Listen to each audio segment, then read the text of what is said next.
Bismillahirrahmanirrahim. Assalamualaikum warahmatullahi wabarakatuh. Selamat pagi sahabat semua. Salam sejahtera buat kita semua.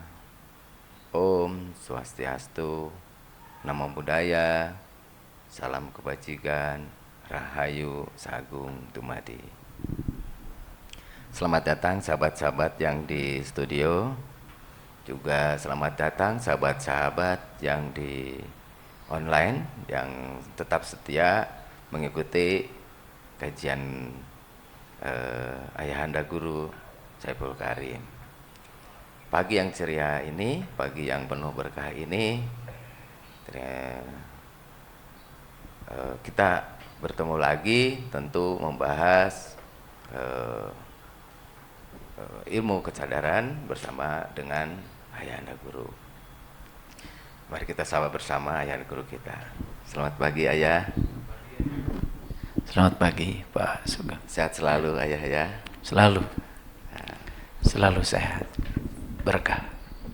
Amin, amin. Ayah, pagi ini saya udah dapat judulnya. Setiap Ayah kajian judulnya sangat-sangat luar biasa, spektakuler. Dan yang hari ini itu bagi saya pribadi rada-rada ternyata semesta begitu indah. Mungkin selama ini saya atau kebanyakan orang gagal menangkap atau gagal dapat pelajaran dari semua peristiwa itu. Izin Ayah sebelum Ayah memasuki temanya, saya ada sedikit pertanyaan, terutama dengan update berita-berita yang beredar selama ini. Di Indonesia sendiri banyak terjadi peristiwa, atau mungkin kalau orang awam atau saya masih mengatakan itu bencana.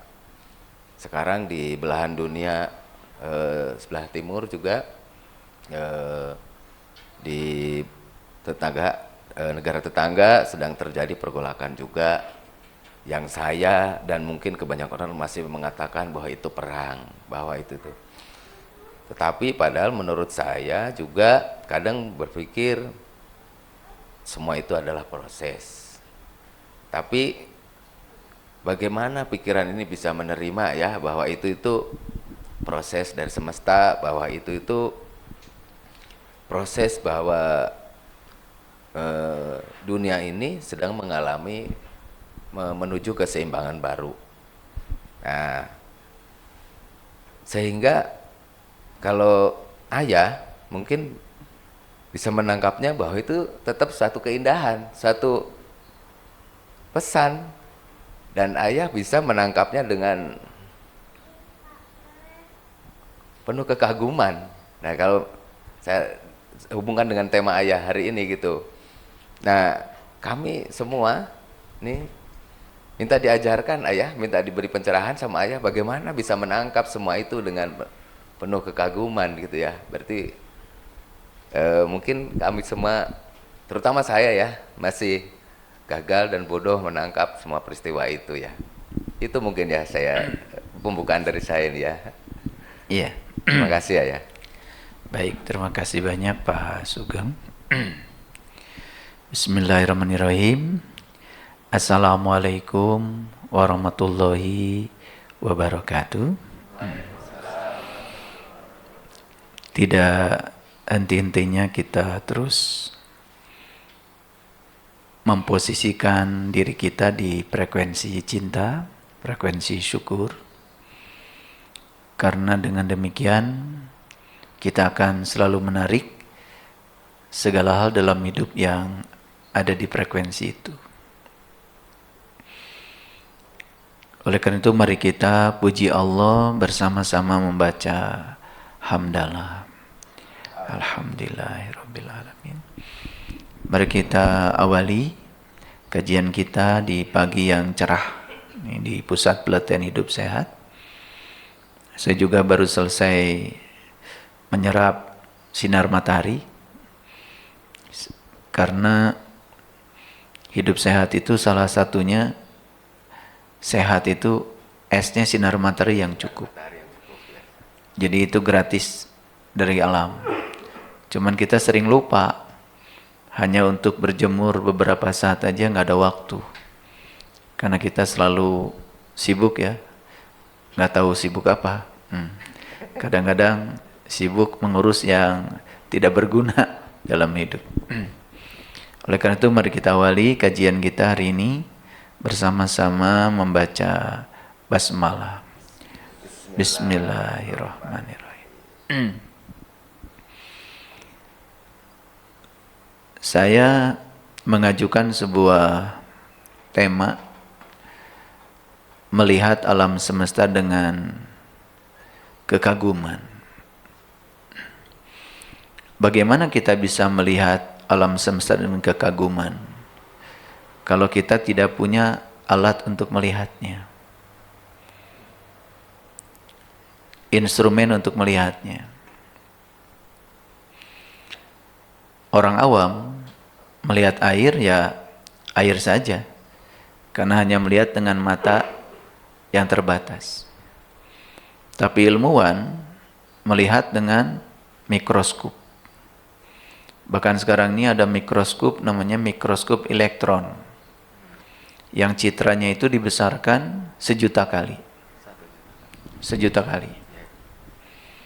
Dengan mikroskop elektron, mulut semut aja yang kecil, yang tidak terlihat oleh mata kita, itu bisa dibesarkan 1.000.000 kali. Sehingga ilmuwan bisa melihat ternyata di mulut semut itu, semut yang gitu, itu punya 6 jarum itu. 6 jarum. Semut apa? Nyamuk maksud saya. Nyamuk. Nyamuk ya, nyamuk. Punya 6 jarum. Kayak jarum infus gitu. Saya pernah lihat hasil citra teleskop mikroskop elektron. Itu mulut nyamuk yang oleh mata kita nggak kelihatan.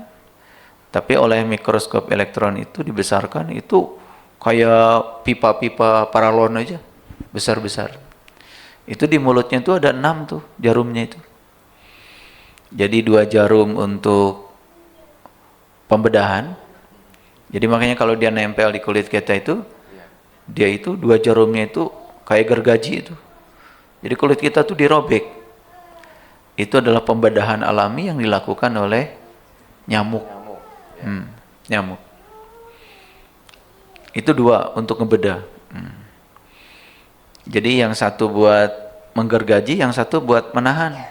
Yang sudah digergaji itu supaya tidak nutup lagi. Kemudian ada lagi 2 lagi. Yang 2 lagi, nah dia untuk yang 2 itu untuk menggergaji tadi, yang 2 lagi untuk menahan. Itu udah 4 ya. 4 tangan itu di mulutnya aja. Nah yang 2 lagi, yang satu buat ngisap darah, yang satu lagi untuk mengeluarkan zat kimia supaya darahnya tidak membeku.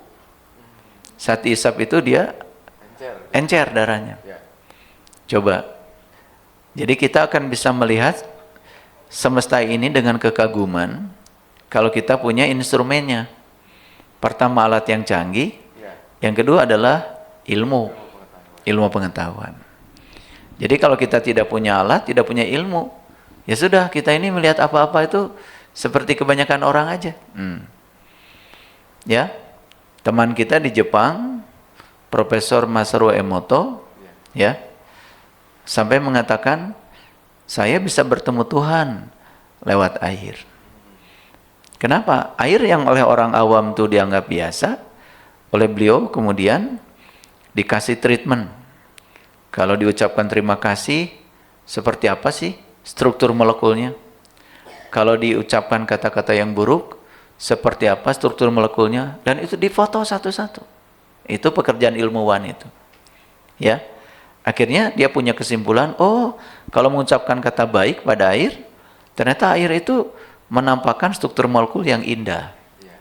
Kalau mengucapkan kata-kata buruk, ternyata menampakkan struktur molekul yang sebaliknya, yang sangat random, yang sangat buruk. Itu dengan menggunakan alat tadi. Satu, mikroskop elektron, yang kedua melihat dengan ilmu pengetahuan.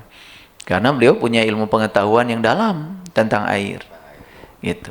Nah, jadi yang dimaksud oleh saya melihat alam semesta dengan kekaguman itu, berarti melihat alam semesta dengan instrumen yang canggih, sekaligus melihat dengan ilmu pengetahuan yang dalam.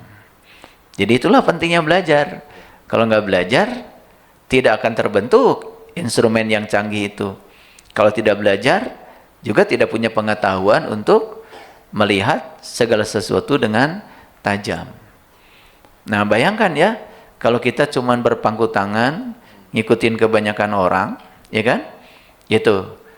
Hanya mengucapkan Allahu Akbar, sementara kita nggak tahu akbarnya Allah itu yang mana. Akhirnya kita itu jadi latah. Ya, latah. Ya, tidak sedikit kan kita mengucapkan Allahu Akbar malam takbir, Sugeng ya. Setelah itu berantem gitu karena tidak melihat akbarnya Allah gitu. Ya, boro-boro akbarnya Allah yang ada di alam semesta. Akbarnya yang di diri kita aja, kita belum lihat gitu akbarnya. Yang dalam diri kita aja. Ya. Jangankan 100 triliun sel. Coba lihat akbarnya Allah di satu sel aja. Kenapa di satu sel ada DNA? Gimana DNA bisa menyimpan 3 miliar data? Gimana coba? Itu nanti saya bedah. Gimana cara menyimpannya itu? Dengan cara apa? Gitu. Bagaimana struktur protein bisa menyimpan data sedemikian rapinya? Gimana itu? Data genetik yang begitu luar biasa bisa tersimpan. Itu yang akan saya ungkap ya hari ini. Jadi seperti biasa kalau di Jelekong ini saya akan mengungkap rahasia semesta lewat sains. Oke. Nah, kembali ke pertanyaan Pak Sugeng tadi. Jadi sebetulnya tidak ada di semesta ini yang terjadi secara kebetulan. Baik yang disebut bencana itu maupun yang disebut dengan perang, bencana juga. Kalau saya sih tidak pernah melihat segala sesuatu itu sebagai bencana. Saya melihat apapun yang terjadi pasti di belakangnya ada kebaikan.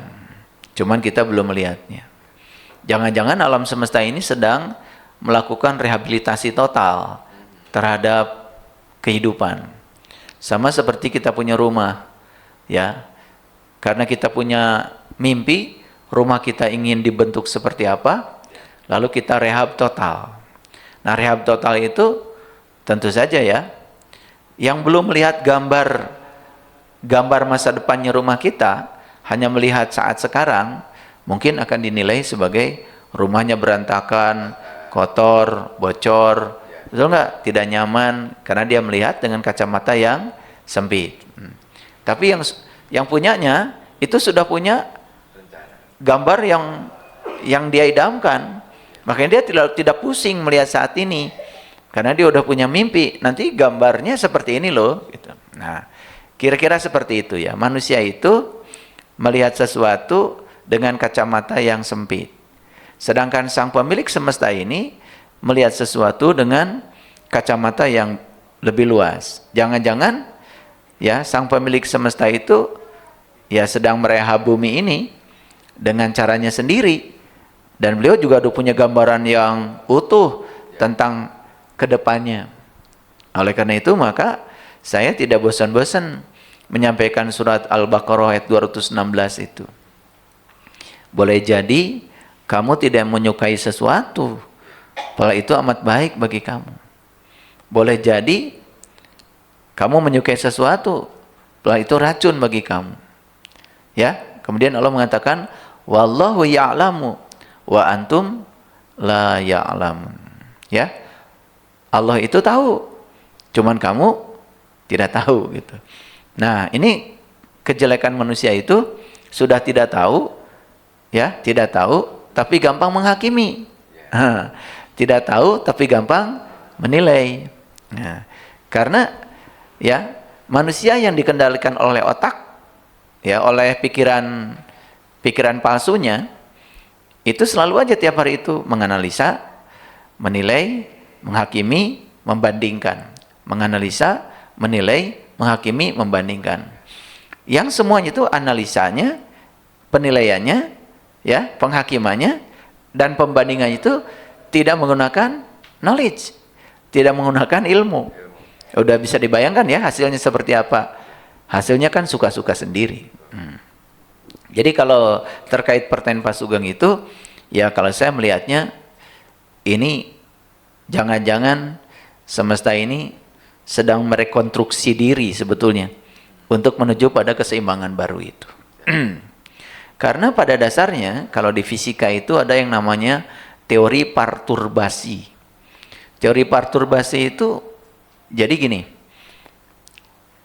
alam semesta ini diganggu untuk menuju pada keseimbangan baru. Makanya ada yang disebut dengan waktu relaksasi. Jadi waktu relaksasi itu adalah waktu dari satu keseimbangan pada keseimbangan baru.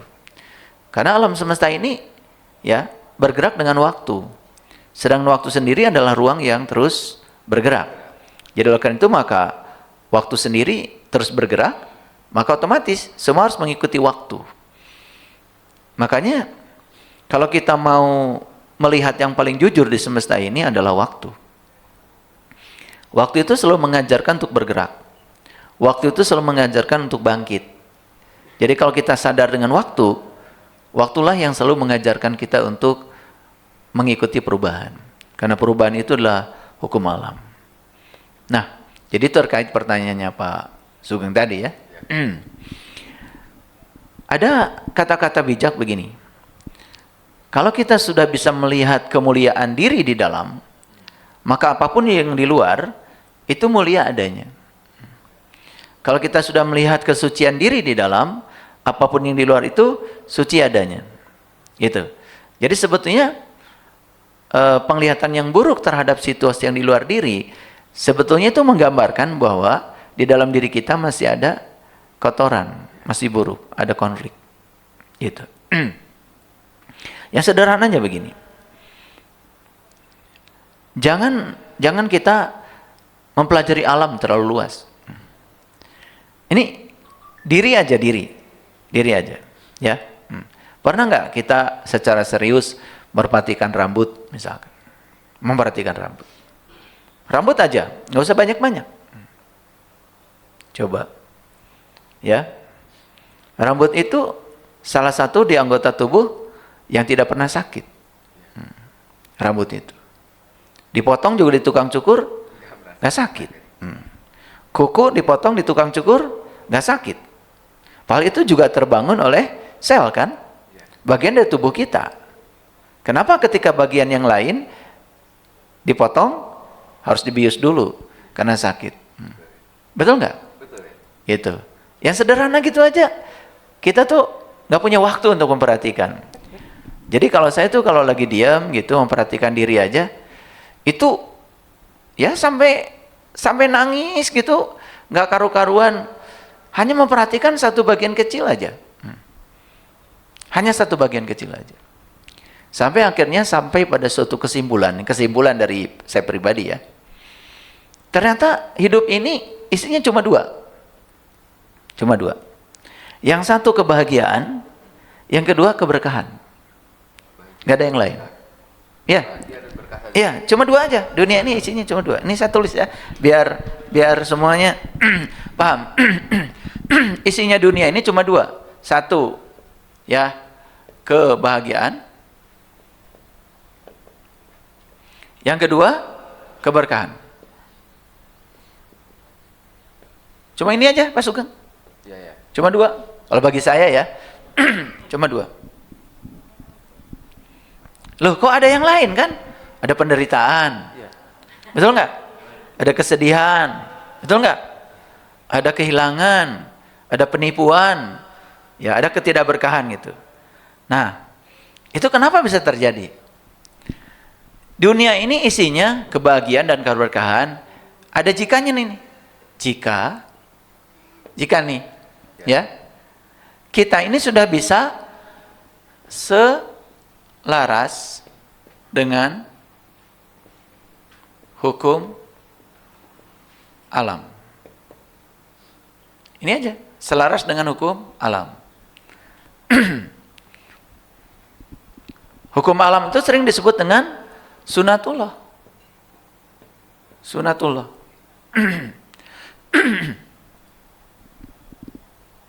Jadi sunatullah itu apa? Ya hukum-hukum Allah. Jadi hukum-hukum fisika itu hukum-hukum Allah sebetulnya. Emang air itu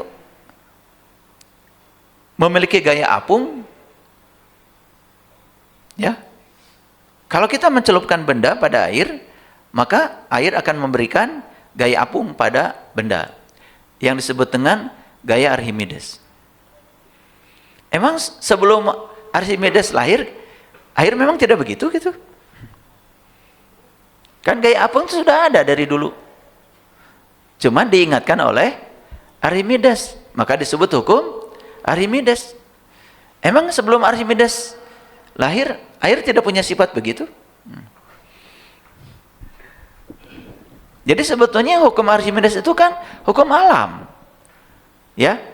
Hukum yang melekat pada air. Ada hukum Pascal. Kalau kita memberikan tekanan pada satu fluida, maka tekanan itu akan diteruskan tanpa berkurang ke segala arah. Sehingga kalau kita nginjak rem, ya, kan dari kaki kita tuh diteruskan tuh. Tekanan itu sampai akhirnya nyampe di ban. Di ban ada clipper. Clippernya bisa kek gitu, pegang ban. Diem tuh ban. Memang sebelum Pascal lahir, memang tidak ada gitu hukum itu? Ada, karena itu hukum alam. Memang sebelum Newton lahir, apel jatuh ke langit? Kan enggak. Betul enggak? Apel jatuh ke bumi. Ini harus disadari. Karena kita ini memberi nama hukum-hukum, hukum Newton, hukum Faraday, ya, hukum Maxwell, hukum Archimedes, hukum Pascal, dan banyak sekali hukum-hukum, seolah-olah hukum-hukum itu buatan manusia. Padahal manusia itu hanya menemukan rahasia dari alam, yang sebetulnya hukum itu sudah ada di alam sebelum manusia menemukan. Paham ya sampai di sini? Ya, ini rada kekuncinya tuh di sini ya. Begitu ayah bilang kita selaras dengan hukum alam, itu oke, yes, berarti selama ini saya. Tapi begitu dinamakan dengan sunatullah tadi, kadang berpikirnya lain soalnya ya. Seolah-olah sunatullah itu ya yang ada di, mohon maaf, salah satu kitab suci gitu ya. Pandangannya begitu ya. Betul. Gak saya rasakan seperti itu ya. Sunatullah itu jadi cara-cara wudhu. Itu ya mungkin. Itu kan, ya, jadi fikih. Nah kalau itu sih buatan manusia. Ya, itu buatan manusia. Ya. Jadi hukum-hukum syariat itu kan, itu produk dari manusia yang mengacu kepada satu kebenaran. Ya, ada acuannya. Tapi kan produknya itu akhirnya dibuat oleh manusia, kesepakatan. Yang namanya aturan itu kan kesepakatan manusia. Betul. Yang saya bicarakan ini bukan kesepakatan manusia. Manusia nggak sepakat juga kalau dia tidak sepakat dengan hukum gravitasi. Nggak apa-apa. Tapi kalau kamu jatuh pasti ke bawah kan, gitu. Pokoknya mau sepakat nggak sepakat juga hukum itu akan bekerja pada semuanya. Karena hukum itu tidak perlu persetujuan. Tidak perlu dia kalian lah gitu. Kalian belajar nggak belajar, hukum tetap berlaku. Oke, ini yang mau saya ungkap. Contoh yang sederhana nih Pak Sugeng. Saya mau melihat sesuatu dengan kekaguman. Contoh sederhana gini. Nah, berarti kan ini, kalau orang itu selaras, isinya kebahagiaan dan keberkahan. Dibalik aja. Kalau isinya dalam hidup ini adalah ketidakbahagiaan, penderitaan, dan ketidakberkahan, betul nggak? Harta banyak, tapi tidak membawa kebaikan. Ya kan? Panjang umur, tidak membawa kebaikan. Ini saya harus jelaskan dulu. Berkah itu artinya apa? Sesuatu disebut berkah kalau membawa kebaikan. Paham ya? Gitu. Ada nggak orang punya rumah tapi tidak berkah? Banyak. Ada. Punya mobil tapi nggak berkah? Ada. Tetangga aja mau ikut mampir di mobilnya, itu pusing gitu. Ya. Tidak berkah itu. Ya. Ada nggak orang punya uang nggak berkah? Banyak. Ada. Ada nggak orang punya anak nggak berkah? Ada. Yang punya pasangan nggak berkah? Yes. Oh banyak. Itu. Nah, ini masalahnya kita itu banyak memiliki sesuatu titipan dari Allah, bukan milik kita. Tapi semua yang ada di kita itu nggak berkah. Iya. Oke. Nah, kalau tidak berkah berarti gampang, tidak selaras dengan hukum alam, tidak selaras dengan sunatullah. Nah, di kajian ini, para sahabat, saya akan tunjukkan di mana sebetulnya ketidakselarasannya itu. Harus sampai situ ngajinya, supaya ketemu, oh di sini ketidakselarasan saya. Oke ya, supaya gampang gini, gampang. Saya mau jelaskan hal sederhana. Ini Pak Sugeng ya. Iya, Pak. Sugeng. Itu biasanya Ada lehernya ya. biasanya gitu ya. Kalau saya udah gambar gitu sama anak saya, lingkaran kecil, lingkaran Oh, ya. kecil gitu ya. Udahlah pokoknya ini ya. Di gambar bagus-bagus juga Iya. gambar tetap aja, bukan Pak Sugeng yang sebenarnya. Ya, oke. Ini Pak Sugeng. Ya. Nah, di bagian sini itu kan ada bagian yang paling penting dari Pak Sugeng, namanya otak. Otak, ya. Betul nggak? Betul ya. Ini untuk menampung segala yang disebut dengan pikiran. Oke? Nah, di bagian sini nih, bagian sini, kebalik. Ya. Nah, ada yang namanya jantung kan? Jantung ya, Pak Sugeng. Punya jantung, Pak Sugeng? Punya ya. Ada.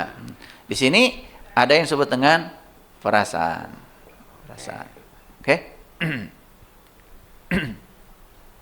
Nah, di semesta ini kan ada orang berprofesi sebagai dokter. Ada ya? Ada ya? Dokter. Ada dokter nggak di sini? Ada? Oke. Dokter itu kerjanya mengeluarkan resep. Betul nggak? Resep. Resep ini dibawa ke toko obat. Ya.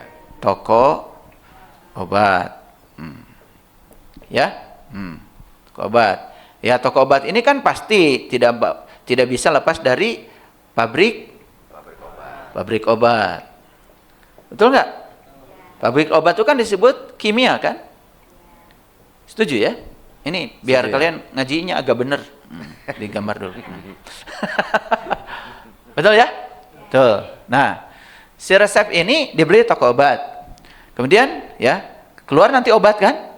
Obat. Nah, obat yang tepat. Obat sesuai dengan perintah dokter.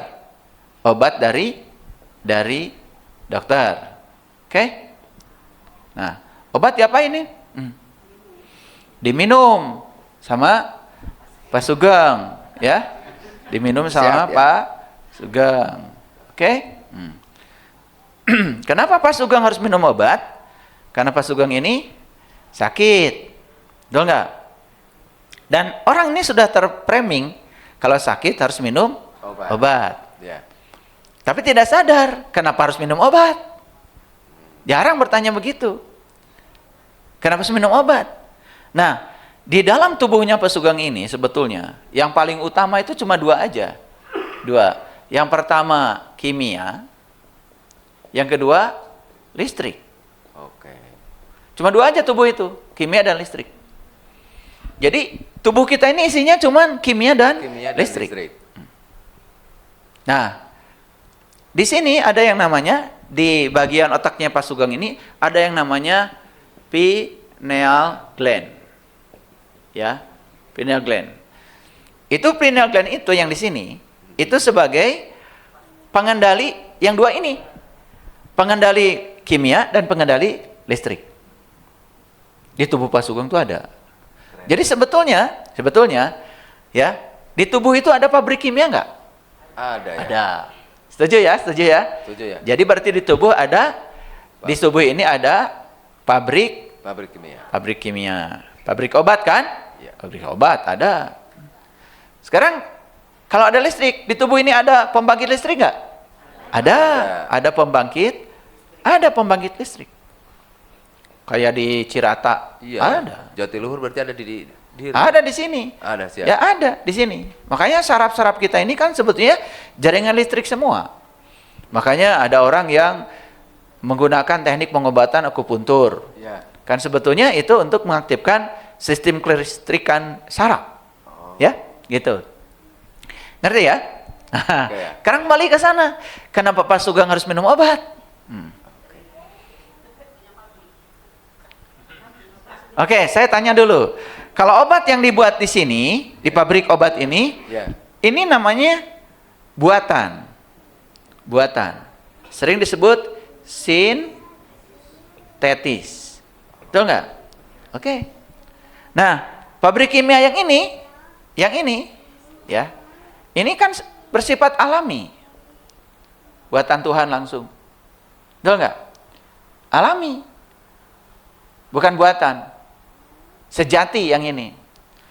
Nah, kenapa Pak Sugeng harus minum obat dari pabrik kimia yang buatan? Berarti tubuhnya Pak Sugeng gagal memproduksi obat dalam dirinya. Berarti pabrik ini nggak jalan nih. Iya, iya. Nggak jalan nih pabrik Betul, ini. ya. Ini baru satu komponen aja saya bicara. Iya. Pabriknya ini nggak jalan. Akibatnya perlu dibantu dari luar. Bukan menyepelekan pabrik kimia, bukan. Artinya kan kalau di sini jalan pabrik obatnya, listriknya juga jalan, Iya. kan sebenarnya tidak perlu ada tambahan obat dari luar. Betul. Karena yang dihasilkan tubuh ini buatan Allah, Iya. pasti lebih canggih. Pasti lebih canggih. Makanya di sini itu, di otak kita itu bisa memproduksi semua zat kimia yang dibutuhkan. Untuk ketahanan tubuh ada, Ya. untuk kebahagiaan ada. Ya, untuk imunnya tubuh ada. Ada endorfin, ada dopamin, ada serotonin, ada oksitosin, dan banyak sekali, bukan hanya itu, zat-zat kimia lain. Nah, pertanyaannya, kenapa Pak Sugeng perlu obat dari luar? Itu karena obat yang di dalam mati. Pabriknya tutup. Tutup pabriknya. Oke. Nah, sama di sini juga. Di pabrik kimia ini diproduksi dua jenis obat. Satu, obat. Yang kedua, racun. Racun. Pernah nggak dengar orang keracunan obat? Pernah dengar? Iya, iya, banyak ya. Berarti apa tuh? Si dokter salah ngasih resep. Ya. Betul nggak? Kemudian keluarlah obat. Ya namanya pasien, Pak Sugeng kan nggak ngerti apa-apa. Nggak ngerti ya. Ditelan aja. Kasih tidur malahnya. Ya. Keracunan obat. Betul nggak? Jadi keracunan obat itu artinya apa? Artinya dokter yang minta obat ke toko obat, Iya. betul nggak? Sementara yang keluar itu bukan obat untuk kesembuhan penyakit itu, obat yang lain. Iya. Paham ya? Iya, iya. Obat yang lain. Jadi tergantung perintahnya. Berarti yang salah siapa? Yang salah dokter, salah perintah. Betul nggak? Kan pasien nggak tahu. Nggak tahu, betul ya. Sedangkan petugas apotek juga Sesuai hanya tulisan. menjalankan apa yang ditulis dokter. Sesuai resepnya ya. Iya. Sesuai resep kan? Iya. Nah, jadi ada obat yang kemudian jadi obat, tapi ada obat yang kemudian jadi racun. Betul nggak? Nah, sama di tubuh kita juga. Tubuh kita juga. Jadi otak ini bisa mengeluarkan obat, bisa mengeluarkan racun. Makanya ada hormon-hormon yang baik, ada hormon-hormon yang tidak baik. Ada namanya kortisol, ada yang namanya adrenalin. Itu hormon yang tidak baik. Siapa yang memerintahkan hormon-hormon itu keluar di tubuh kita? Yang mana dokternya? Iya. Pinter.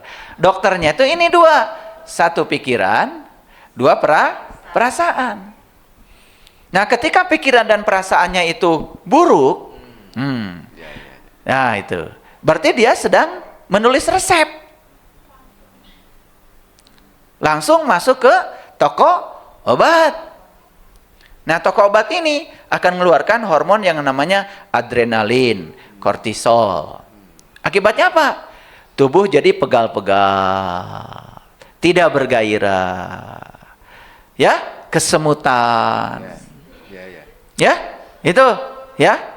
Kalau jalan miring, itu padahal masih muda. Jadi saya bisa tahu di sini siapa yang di tubuhnya itu, banyak memproduksi racun, siapa yang memproduksi obat. Nah, jadi manusia itu kenapa tidak bahagia dan tidak berkah? Jangan-jangan setiap hari itu dia memproduksi racun, tapi tidak disadari. Itu. Kenapa? Pikirannya selalu buruk. Bahkan dia sering menciptakan penderitaan di pikiran, bukan di kenyataan. Nih, mau ke Jelekong, wah, kalau pagi-pagi ke Jelekong itu macet. Itu kata pikiran ya. Kemudian dipercaya sama pikiran. Gak nyampe itu di Jelekong. Nah, beda yang pikirannya, gak apa-apa, macet juga dinikmati aja. Yakin kalau saya setengah jam sudah di sana. Kan ada yang memilih begitu. Nah, coba sekarang praktekkan ya. Ketika Bapak Ibu memilih berpikir negatif, ya, terasa nggak kepala jadi berat, dada jadi sesek, betul nggak? Nah, perasaan jadi pesimis, betul nggak? Nah, ini akhirnya Pak Sugeng ini secara kumulatif jadi magnet, magnet yang menarik yang buruk-buruk tadi, sehingga ya muncullah ini ya yang sebaliknya dari sini. Tapi kalau orang yang selalu memproduksi zat-zat kimia yang baik, positif, ya. Endorfin, ya. Itu ada rasa kebahagiaan yang meluap-luap, itu dari bangun tidur aja, terima kasih ya Allah, hari ini saya diberi napas baru, keren banget nafas, gitu ya. Yes. Itu saya yakin hari ini saya akan dipakai oleh Allah menjadi kepanjangan tangan Allah untuk menyampaikan cinta kasih Allah. Pagi-pagi sudah begitu, ya. Tapi pagi-pagi ada yang sudah mengeluh pagi-pagi ya. Pagi-pagi sudah marah-marah. Ya. Itu. Nah, keluhan, marah, ya, tidak bisa menerima kenyataan, menyesali keadaan, tambah iri hati, bandingkan. Wah, itu pasti yang diproduksi itu racun. Nah, ini terserah nih si pabrik kimia ini mau disuruh memproduksi racun atau mau disuruh memproduksi obat. Terserah kita. Mana dokternya? Ini nih, pikiran dan perasaan. Pikiran sudah bagus, misalnya, tapi perasaannya tidak mengizinkan. Ya, pikirannya menginginkan. Misalkan begini, kata pikiran, ya, saya bulan depan mau ke Bali. Ya, nggak lama-lama lah, 3 bulan di Bali. Saya mau kelilingi Bali semua tempat-tempat itu, kata pikiran. Kata perasaan, uang dari mana? Betul nggak? Perasaan tidak selaras, tidak selaras. Nah, alam, ya, jangan alam. Perhatikan saya, jangankan alam. Sel-sel tubuh kita pun, sel tubuh itu sangat setia loh pada pikiran dan perasaan. Dan sel tubuh kita tidak pernah membedakan perintah baik atau perintah buruk. Itu bahayanya. Jadi sel-sel tubuh kita ini tidak membedakan ini perintah baik apa buruk. Semua perintah dieksekusi. Misalkan gini ya, gini. Merasa tua. Nah, merasa tua itu berarti di sini di pikiran dan perasaan. Tua itu alami, tapi merasa tua itu pilihan. Nah, merasa tua, udah tidak tertarik untuk berdandan, rambut acak-acakan, ya, gigi kuning. Bau lagi, bolong-bolong, ya, mandi, enggak, baju seadanya, tubuh aja tidak dikasih yang bagus, ya, tidak dikasih yang bagus, ya, pokoknya seperti itu gambarannya. Apa yang terjadi? Ini pabrik kimia ini tidak mungkin memproduksi zat-zat kimia yang yang bagus. Tidak mungkin. Pasti yang diproduksi ini zat-zat kimia yang buruk. Ini saya sedang menunjukkan bahwa kalau kita melihat dengan kacamata ilmu pengetahuan, ternyata semua itu menakjubkan. Menakjubkan ya, keren ya. Menakjubkan. Jadi sebetulnya kalau pun kita perlu bantuan dari luar, bantuannya itu tidak terlalu besar. Hati-hati nih, hati-hati. Ada ilmu nih, saya kasih tahu. Hukum alam. Hukum alam. Gini, ketika si otak kita itu memproduksi kortisol, adrenalin, berulang-ulang, apa yang terjadi? Si tubuh ini sudah terbiasa menerima kortisol dan adrenalin. Timbullah kecanduan pada kortisol dan adrenalin. Ini kecanduan terhadap racun. Apa yang terjadi? Kecanduan terhadap racun ini ternyata menimbulkan dampak yang sangat luar biasa. Sehingga itulah menjadi munculnya berbagai macam penyakit. Cancer, tumor, dan lain sebagainya itu adalah dipicu oleh kiriman energi buruk dari pabrik kimia ini yang terus ngasih nutrisi itu sama setiap komponen-komponen yang ada dalam tubuh. Nah, tetapi sekalipun secara genetik kita ini ya memiliki potensi untuk itu, tetapi karena yang dikirim di sini adalah zat-zat kimia yang bagus, yang positif, apa yang terjadi? Bahkan itu semua itu bisa dinetralisir. Dinetralisir. Nah, kalau sudah terbiasa menerima hormon-hormon yang baik, dia juga akan kecanduan pada hormon-hormon yang baik itu. Makanya lihat ya, ada orang yang tambah sehat, ada orang yang tambah sakit. Ada orang yang tambah berkelimpahan, ada orang yang tambah kekurangan. Tambah lagi, ditambah lagi nih, secara spiritual tidak ada fondasi. Wah, hancur tuh. Ya, tubuh mental tidak ada fondasi, tubuh energi tidak ada fondasi. Di sini banyak cakra di sini, sehingga energi tidak mengalir. Tidak mengalir. Nah, pusat energi yang paling besar pada manusia itu di daerah bawah. Yang disebut dengan, mohon maaf, itu namanya energi seksual. Nah, energi seksual itu pusat energi yang sangat besar. Kalau itu diberdayakan, itu akan membuat bagian atas itu jadi kreatif. Gitu. Bayangkan ya, banyak konflik dalam kehidupannya. Ya. Kalaupun melaksanakan urusan seksual itu hanya sebatas untuk membuang energi, bukan menyalurkan energi. Maaf ya, orang-orang yang melakukan itu tanpa kesadaran, itu malah buang energi. Tapi orang yang melakukan itu dengan kesadaran, dia mensuplai energi. Jadi energi dari daerah bawah ini yang luar biasa, seperti dipompa oleh pompa, naik ke atas tuh. Naik ke atas di sini jadi energi kreatif. Gitu.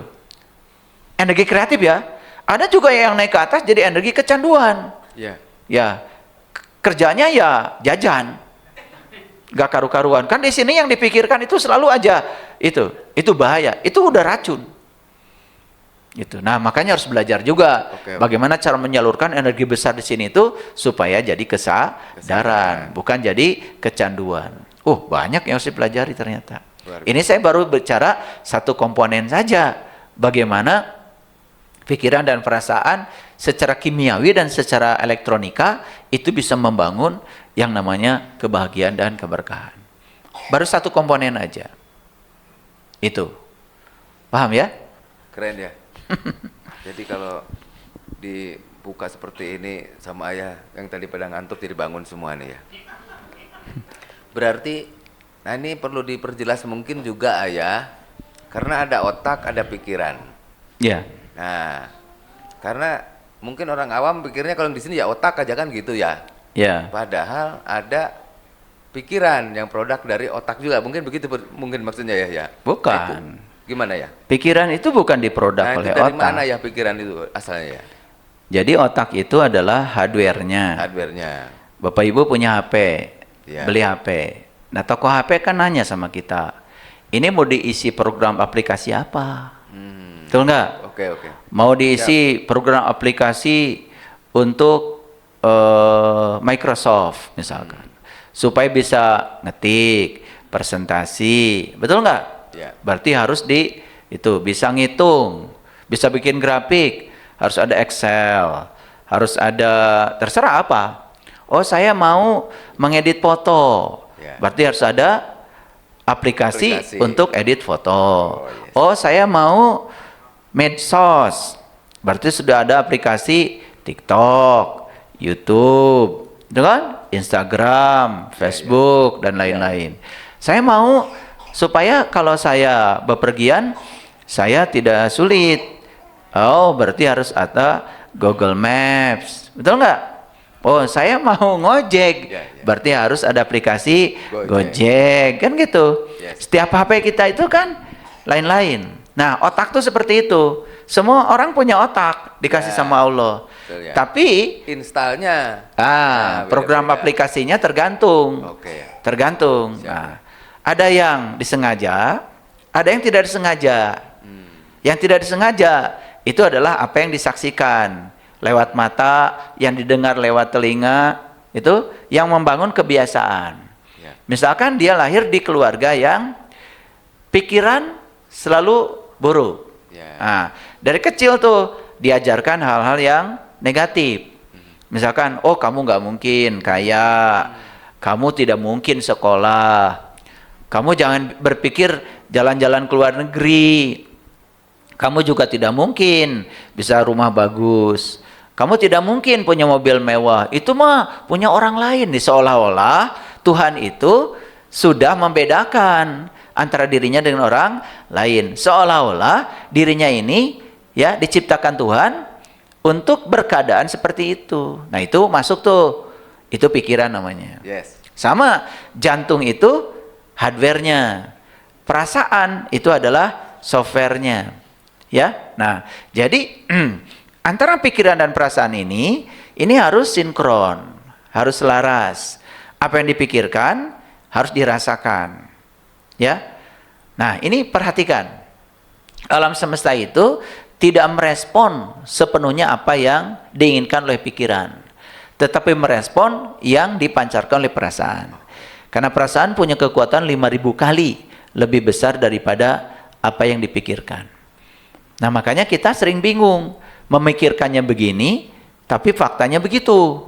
Nah, tapi kita tidak mau sadar kalau itu sebetulnya perasaan. Nah, perasaan mana yang direspon oleh semesta? Perasaan kita saat ini. Misalkan contoh, kita menginginkan saat ini nih, jalan-jalan kemana. Dan perasaan kita saat ini didorong oleh rasa kekurangan. Didorong oleh rasa tidak berkecukupan. Nah, itu yang direspon oleh semesta.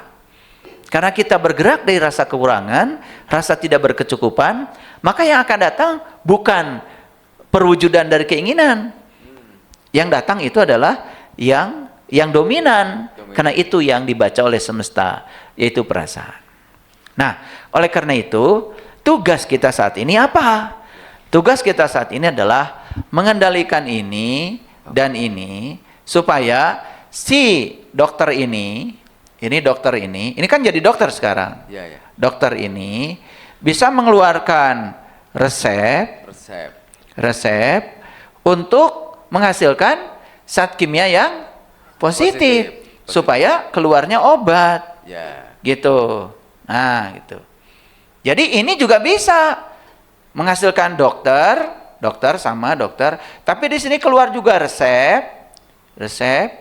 Nah, tapi kesininya racun. Ya. Racun. Akhirnya di tubuh seseorang itu bisa dibaca. Ada yang isinya racun, ada yang isinya obat. Gitu. Saya tidak bicara obat kimia yang dibuat pabrik kimia manusia, yang dibuat oleh Tuhan. Nah, beda. Kalau orang yang di dalam tubuhnya itu banyak obat, dopamin, serotonin, oksitoksin, ya, kemudian zat-zat kimia yang positif lainnya, apa yang terjadi?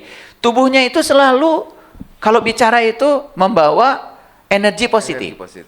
Karena ada orang kalau ketemu itu, misalkan gini, kenapa Bu? Waduh, ini sakit, sudah 5 minggu nih. Wah, itu mah gampang, ntar juga sembuh gitu. Ya. Ya. Ya, ya. Ada juga, kenapa Bu? Sakit, ini sudah 5 minggu. Wih, tetangga saya juga Bu. Ya, kemarin Sama penyakitnya kayak gitu. diamputasi lagi. Diamputasi. Nah, gitu. Itu berarti racun tuh. Racun ya. Racun. Jadi kita bisa bedakan nih. Nah, sekarang bisa dideteksi nih. Ya. Di rumah. Oke. Apakah pasangan kita isinya obat atau racun? Ya. Apakah anak-anak kita isinya obat atau racun? Nah, sama di kantor juga. Kolega-kolega ini isinya obat apa racun?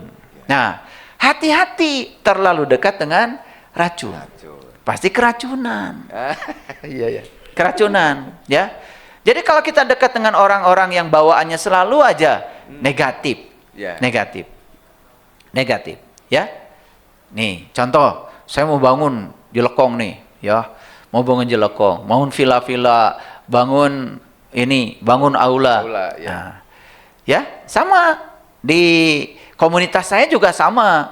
Ada yang isinya racun, ada yang isinya obat. Nah, yang isinya racun pasti ngeracunin yang lain. Ya. Gitu. Wah, pasti ngasih berita-berita yang nggak bagus gitu ya. Wah, jangan nyumbang. Buat apa? Itu kan nanti dikuasai sama ayah guru dan keluarganya. Gitu racun tuh. Betul nggak? Ya, padahal saya bikin ini tuh bukan atas nama pribadi saya. Ya. Atas nama Yayasan Bumi Spiritual Indonesia. Saya tidak ada pun, ya semua yang hidup itu menjadi pewarisnya. Jadi ini milik bersama, maka siapapun boleh datang ke sini bebas. Betul kan? Siap ya. Tapi yang racun, yang racun ya, yang mikirnya racun. Udah nyumbang juga diambil lagi. Racun, itu racun. Lupa, Tapi lupa. kalau yang positif, udah nggak seberapa yang saya bantu buat BSI, rezeki saya yang datang lebih banyak lagi. Karena berfokus pada yang disumbangkan, ya rezekinya cuma gitu aja. Betul. Kalau berfokus pada yang akan datang, itu bedanya. Dopamin, serotonin, oksitosin, ya, itu selalu membawa seseorang kepada pikiran-pikiran yang brilian. Itu namanya pikiran-pikiran kreatif.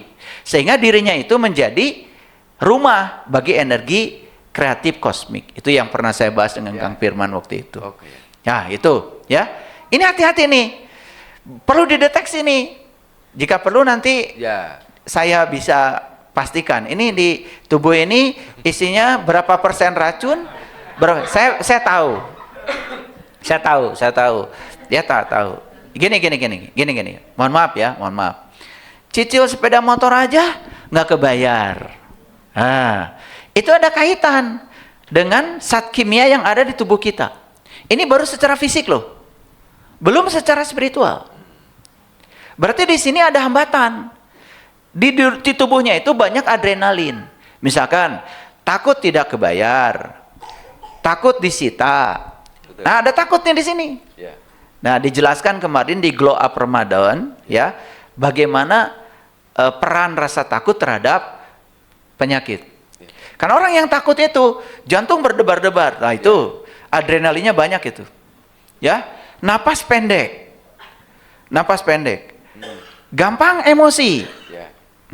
Gampang marah, gampang menyalahkan pihak lain. Nah, itu.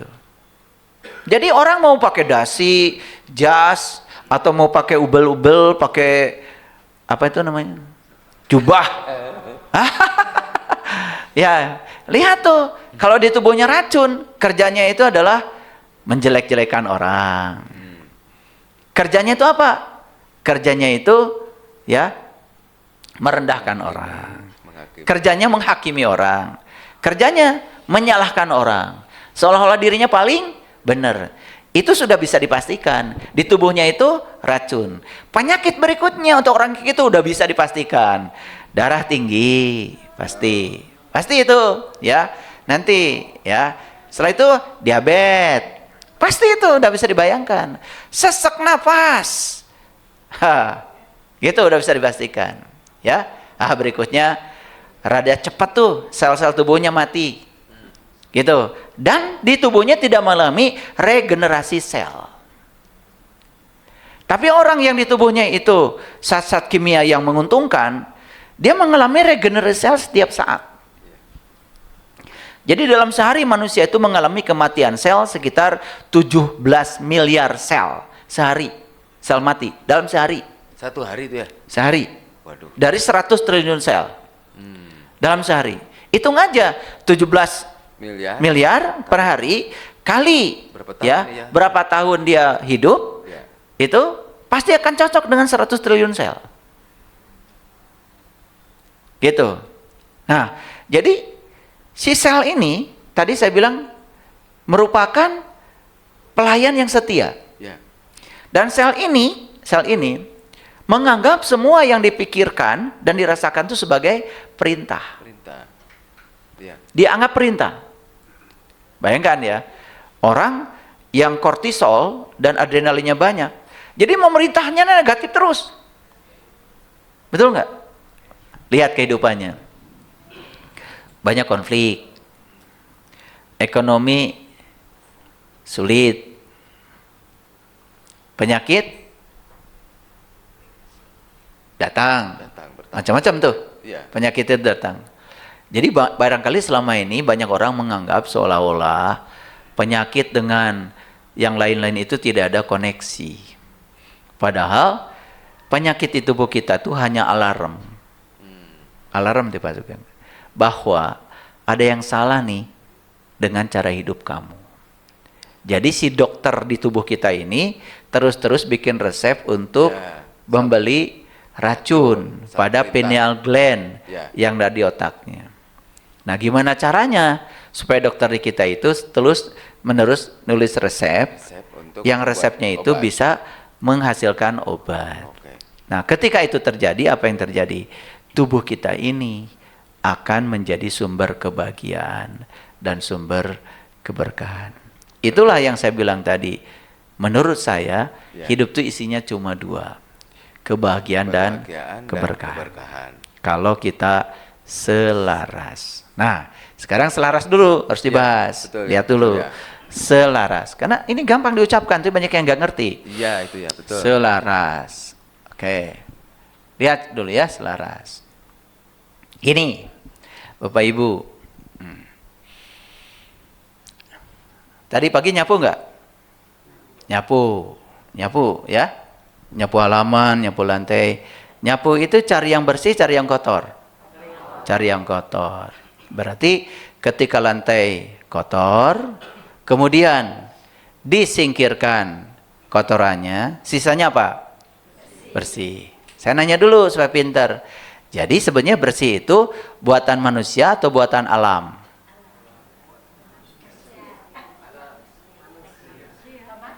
Gitu aja kalian pusing. Jadi bersih ini pilih buatan alam, buatan manusia. Alam. Kan yang tadi manusia itu memang tadi waktu nyapu bikin bersih. Kan enggak, kalian tuh nyapu tuh tadi katanya nyingkirin yang kotor. Sudah ada, ya. Ini nyapu enggak kalian tuh? Belum nyapu kayaknya ya. Belum nyapu kayaknya. Lihat lagi sekali lagi. Makanya nyapu itu bagi saya itu meditasi. Saya kalau lihat yang kotor ya saya sapu, nggak teriak, ini bekas siapa? Nggak usah, nggak akan beres, sapukan aja. Ya, jadi nyapu itu menyingkirkan yang kotor. Yang buatan manusia itu kotoran. Yang ngotorinnya ya, manusia yang ngotorinnya. Kan yang ngotorin Pak Sugeng. Iya ya. Jadi yang nyapu Pak Sugeng juga. Paham ya? Kotor buatan manusia. Menyingkirkan kotor buatan manusia. Ketika kotor disingkirkan, sisanya bersih. Bersih buatan siapa? Alam. Pintar kalian. Kalau udah diajarin ya. Sampai harus. Jadi bersih itu buatan alam. Berarti bersih itu sintetis atau alami? Alami. Nah, karena buatan alam disebut bersih itu alami. Nah, itu yang disebut dengan sesuai dengan hukum alam. Jadi sebetulnya kalau manusia yang sudah sadar, kalau lihat yang kotor tuh nggak nyaman. Saya tahu ya di sini, ya. Lihat ada pohon kering, nggak peduli. Nah, itu berarti di tubuhnya banyak hormon kortisol, adrenalin. Kalau hormon yang positif, gerah dia tuh, ya. pasti ingin merawat tuh. Ya, lihat pohon putih-putih banyak jamurnya. Waduh, gimana caranya nih? Pengen nyembuhin. Jadi kalian juga bisa ngecek sekarang. Banyakkan racun atau obat di tubuhnya. Kalau tidak peduli, pohon mau mati, pohon mau hidup, mau berbuah, nggak berbuah, udah tidak ada sedikit pun empati. Nah, itu tanda di dalam tubuhnya banyak racun. Kadang ada ngomel dulu ya, baru melaksanakan, itu juga imbas ya? Ya, itu mungkin racunnya itu cuman 99%. Ya, obatnya 1% masih ada, masih iya, ada. kadang gitu ya. Tapi racunnya cuma 99%. Kadang begitu soalnya ya. Oke, lanjutkan dulu. Gitu. Ini belum ngerti kalian tuh selaras belum? Karena yang gini aja belum ngerti. Makanya pelajaran saya ini kalau di Jelekong banyak nulis. Aduh, luar biasa ini ya. Oke, coba kalau terang tuh kayak matahari, ya, terang. Itu alami atau buatan? Alami. Oke. Nah, terang ini kemudian terhalang ya. Misalkan dia terhalang, ya. Ini matahari ini ada terhalang nih oleh bangunan kita karena tinggal di tempat yang salah, betul nggak? Padahal matahari ada, tapi terhalang. Yang menghalangi siapa? Manusia. Kalau saya singkirkan halangannya, jadi apa? Terang. Berarti alami. Ini ngajarin alami aja perlu waktu ini kalian. Ngerti ya? Oke. Sekarang cinta. Cinta. Saya tanya nih, kalau lu dilihat pola gini pasti kalian jawabnya alami. Pasti, ya. Nah, cinta ini kemudian tidak lahir. Kenapa? Terhalang oleh yang namanya benci. Sekarang saya tanya, cinta itu alami nggak? Alami. Makanya Tuhan itu Maha Pengasih, Maha Penyayang. Alami kan? Alami. Itu sifat alam, sifatnya Tuhan. Ya, nanti di teks itu sabar itu alami. Ya, bisa lembut itu alami. Kalau kamu nggak sabar, itu buatkan kamu. Ya, kamu kasar, buatan kamu. Nanti di teks itu 99 Asmaul Husna itu. Ya. Itu semua alami, itu sifat Tuhan. Sifat Tuhan tuh semua alami, ngapalin terus. Iya. Kalian tuh kebanyakan ngapalin jadi nggak jelas. Asmaul Husna hafal. Ya Allah, ya Rahman, ya Rahim, ya Malik, ya Kudus, ya Salam. Udah, kalian mah suka begitu. Mentang-mentang, ntar ditanya nggak ngerti. Itu alami atau tidak aja pusing ya. Oke, sampai sini. Bencinya diapain? Singkirkan. Maka jadi alami. Jadi sebetulnya semua yang baik itu alami. Semua yang buruk itu sintetis, buatan manusia. Maka Allah bilang, segala sesuatu yang baik itu dariku, tapi musibah dan lain-lain itu hasil dari tanganmu sendiri. Itu kata Quran. Clear sampai sini? Clear ya. Oke. Nah, jadi selaras itu berarti memilih untuk berada di dimensi alami dari alam itu sendiri. Itu namanya selaras. Jadi kalau selaras, bener kan? Bahagia, bersih. Coba masuk ke rumah berantakan. Pasti kan? Nggak nyaman. Betul nggak? Gitu. Saya jangankan masuk rumah, kalau kamar mandi berantakan, saya nggak bisa mandi.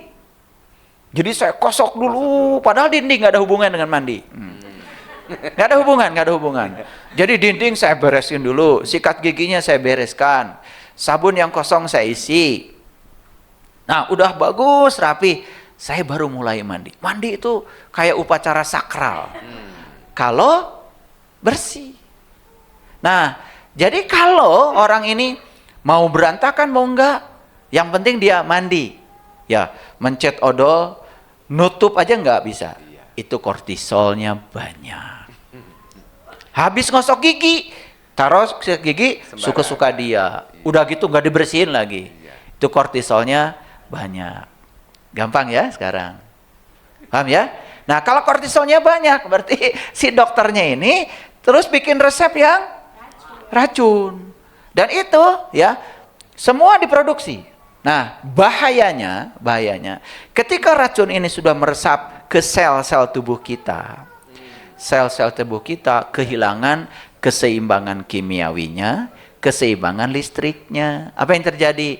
Sel-sel tubuh kita menjadi kehilangan keseimbangan. Kehilangan keseimbangan itu muncullah berbagai macam penyakit. Ada nama-namanya. Itu yang disebut dengan sakit.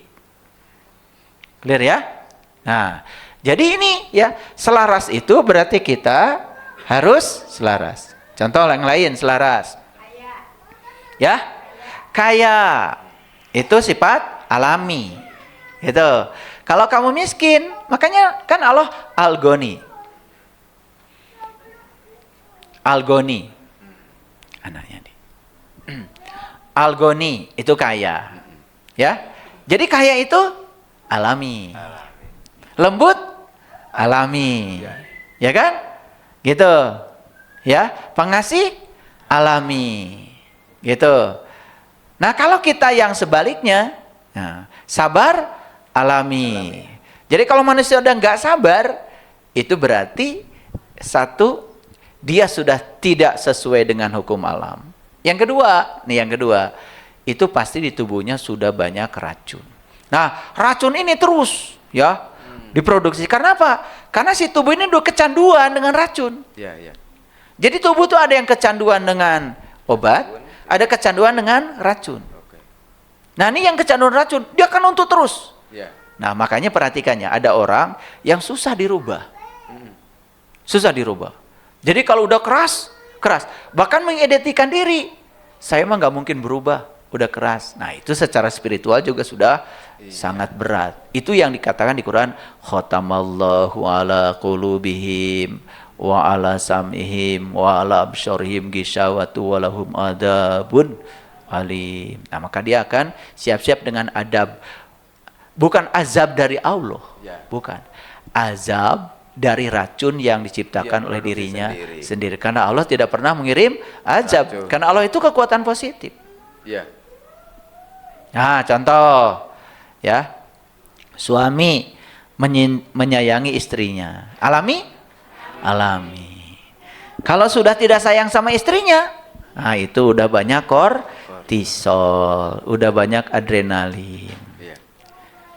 Jadi ini kalau dibahas lebih dalam lagi, ya, apa yang saya sampaikan ini jadi utuh. Oh, ternyata jangan main-main nih kehidupan.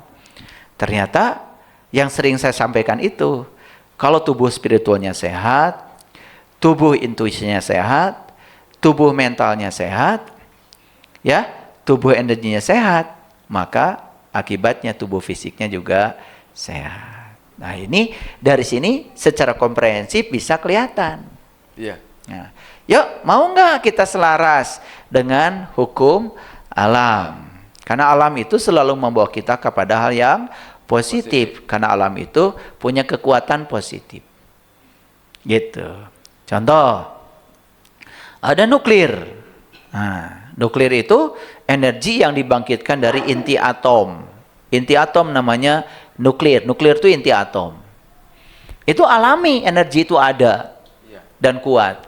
Nah, ketika energi itu digunakan untuk perang, itu menjadi tidak alami. Tidak alami. Apalagi digunakan untuk membunuh, tidak alami. Harusnya manusia itu saling merangkul, saling menyayangi. Itu sifat alaminya. Jadi kalau manusia itu sudah saling membenci, apalagi ini membenci atas nama keyakinan, agama, itu ya. Saya bicara agama aja, ada yang bilang auzubillahi min zalik. Itu soleh banget itu, ya. Saya ngomong kebenaran, lalu auzubillahi min zalik. Itu karena apa? Ya, cinta itu tidak akan tumbuh kalau dalam diri kita sudah ada benci. Cinta tuh nggak tumbuh. Kenapa?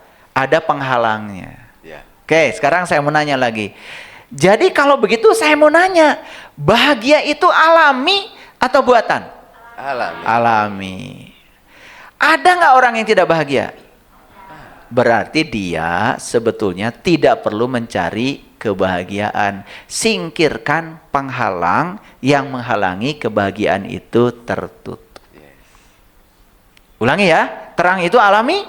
Alami. Singkirkan penghalangnya, maka ketika penghalangnya disingkirkan, terang datang secara otomatis. Jadi, semua yang alami bukan upaya manusia, tetapi sudah tersedia di alam raya ini. Jadi kalau gitu bahagia sudah tersedia? Sudah. Lo nggak bahagia karena kita menghalangi kebahagiaan itu. Apa penghalangnya? Lagi-lagi penghalangnya adalah pikiran. Ya, contoh, sedang nyaman, rekreasi ke Pangandaran, lagi botram, makan jengkol sama peda berem, balake ceraka, betul nggak? Ternyata 5 tahun yang lalu itu ada kejadian yang menyedihkan di Pangandaran itu. Begitu ngareret ke sebelah sana, tempatnya pas di tempat itu. Lagi bahagia-bahagianya, jengkol, putih, lagi itu. Tiba-tiba ingat 5 tahun yang lalu. Nah, begitu kita dibawa oleh pikiran ke 5 tahun yang lalu, seolah-olah kejadian yang 5 tahun itu sedang terjadi di sini, saat ini, sekarang. Tubuh langsung memproduksi kortisol, adrenalin. Nah, mulai nyinggung masa lalu, ngobrol. Tungtung nama dahar terjadi. Berantem judulnya ya. Betul nggak? Ya, ya. Nah, jadi bahagia itu alami. Cuman dihalang tah ku si pikiran. Karena si pikiran belum selesai. Padahal sudah dikasih tahu nih si pikiran itu. Apa yang sudah terjadi 5 tahun yang lalu itu hanya tinggal sejarah. Betul. Gitu. Sudah jangan diungkit-ungkit. Karena itu tidak bisa diubah. Yang bisa diubah itu adalah pikiranmu sekarang terhadap masa lalu. Gitu. Udah. Kamu sadar aja bahwa kamu bisa hidup sampai di titik ini kan diantarkan oleh masa lalu. Betul. Termasuk kejadian yang kamu tidak suka itu. Tapi nggak mau menggunakan itu tuh si pikiran itu. Jadi sama dengan hayang caang. Hayang cahaya panon poe. Iya. Tapi mana nama cicing di kamar wae. Iya. Daker puasa. Iya. Moyan atuh. Kalau moyan unggal isuk tuh namanya MUI singkatannya. Makanya kalau saya ditanya pegawai, Pak, Bapak itu kelihatan tiap pagi moyan unggal isuk. Apaan saya teh MUI, moyan unggal isuk. Bikin singkatan apa aja boleh. Iya. Boleh. Kan bebas. Ya? Bebas. Ratu juga bisa jadi singkatan. Singkatan dari apa tuh Ratu? Geserana teh tua. Ratu. Betul nggak? Iya. Bisa ada singkatan bebas. Tapi bukan Ratu anaknya Pak Sugeng. Aman. Ya, aman kalau itu. Ya. Masih muda kan ini mah. Belum. Ya. Gitu, geus kolot masih beberenyan kene. Ratu. Matak ditinggalkeun ku salakina ge da si eta mah. Kitu wae. Si Ratu. Paham ya? Oke ya. Gitu. Jadi ternyata selaras itu adalah kita memilih berada di area yang alami. Nah, kembali lagi nih, saya mau bicara keinginan. Keinginan itu ada 3. Ada keinginan yang alami dan kita perlu. Maka dalam bahasa Inggris, nature and necessary. Ya. Alami dan perlu. Jadi, kalau itu alami dan itu perlu, contoh, Apa sih keinginan yang alami? Sandang, pangan, papan. Setuju ya? Setuju ya? Ya, sandang berarti baju. Baju. Ya, pangan berarti makanan. Papan berarti rumah. Ya, kita tuh sebetulnya kan makan itu gak perlu banyak. Betul nggak? Dan gak perlu mahal kan? Iya. Betul nggak? Setuju ya? Iya. Sebetulnya gini, kadang-kadang saya di rumah yuk doa segala-gala. Tung tunun dipilih teh. Eta pecok leunca. Pencok leunca. Betul nggak? Makanya kemarin itu saya itu lagi dimakan. Kita ini lama tidak berterima kasih sama Cikur. Cikur. Ya. Ya. Karena kencur. Iya, iya. Kangkung dimasak pakai oncom, pakai kencur. Iya. Seger. Leunca dipencok pakai kencur, seger. Iya, iya. Semua yang serba kencur itu seger. Sampai bilang sama anak-anak, kita kasih hadiah yuk Al-Fatihah buat kencur. Karena apa? Ini makanan banyak yang dipilih tuh yang serba kencur. Iya. Ya saya kalau pergi jalan-jalan kayak ke Thailand, ya ke negara-negara yang sangat menghormati rempah-rempah, ya tuh makanan tuh jadi seger, itu gara-gara ada kencur. Jadi sebetulnya makan itu murah sebetulnya. Betul nggak? Dengan uang sedikit juga kita bisa makan murah dan sehat, tidak selalu mahal. Iya. Ya, timun direceh orang Sunda mah. Betul nggak? Ya. Kencur lagi. Kencur. Gitu. Dan kencur itu beli 1.500 juga bisa 2 minggu. Betul nggak?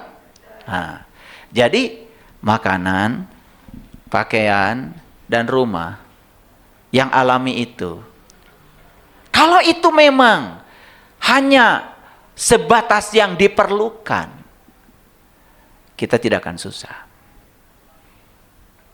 Surga itu karena tersedia di alam.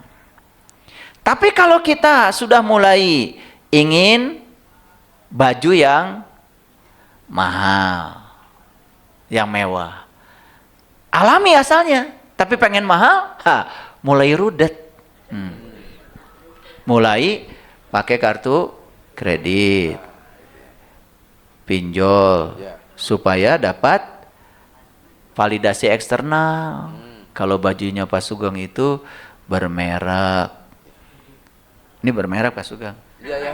Saya juga tinggal ditulisin aja ya. Iya. Pengen krokodil saya tulisin aja sendiri. Tulisin aja. Iya. Dikasih. Makanya kalau saya dikasih langsung saya pakai. Biar yang ngasihnya bahagia. Supaya endorfinnya banyak. Kan supaya ngasih lagi. Jadi saya kalau dikasih langsung dipakai. Ya.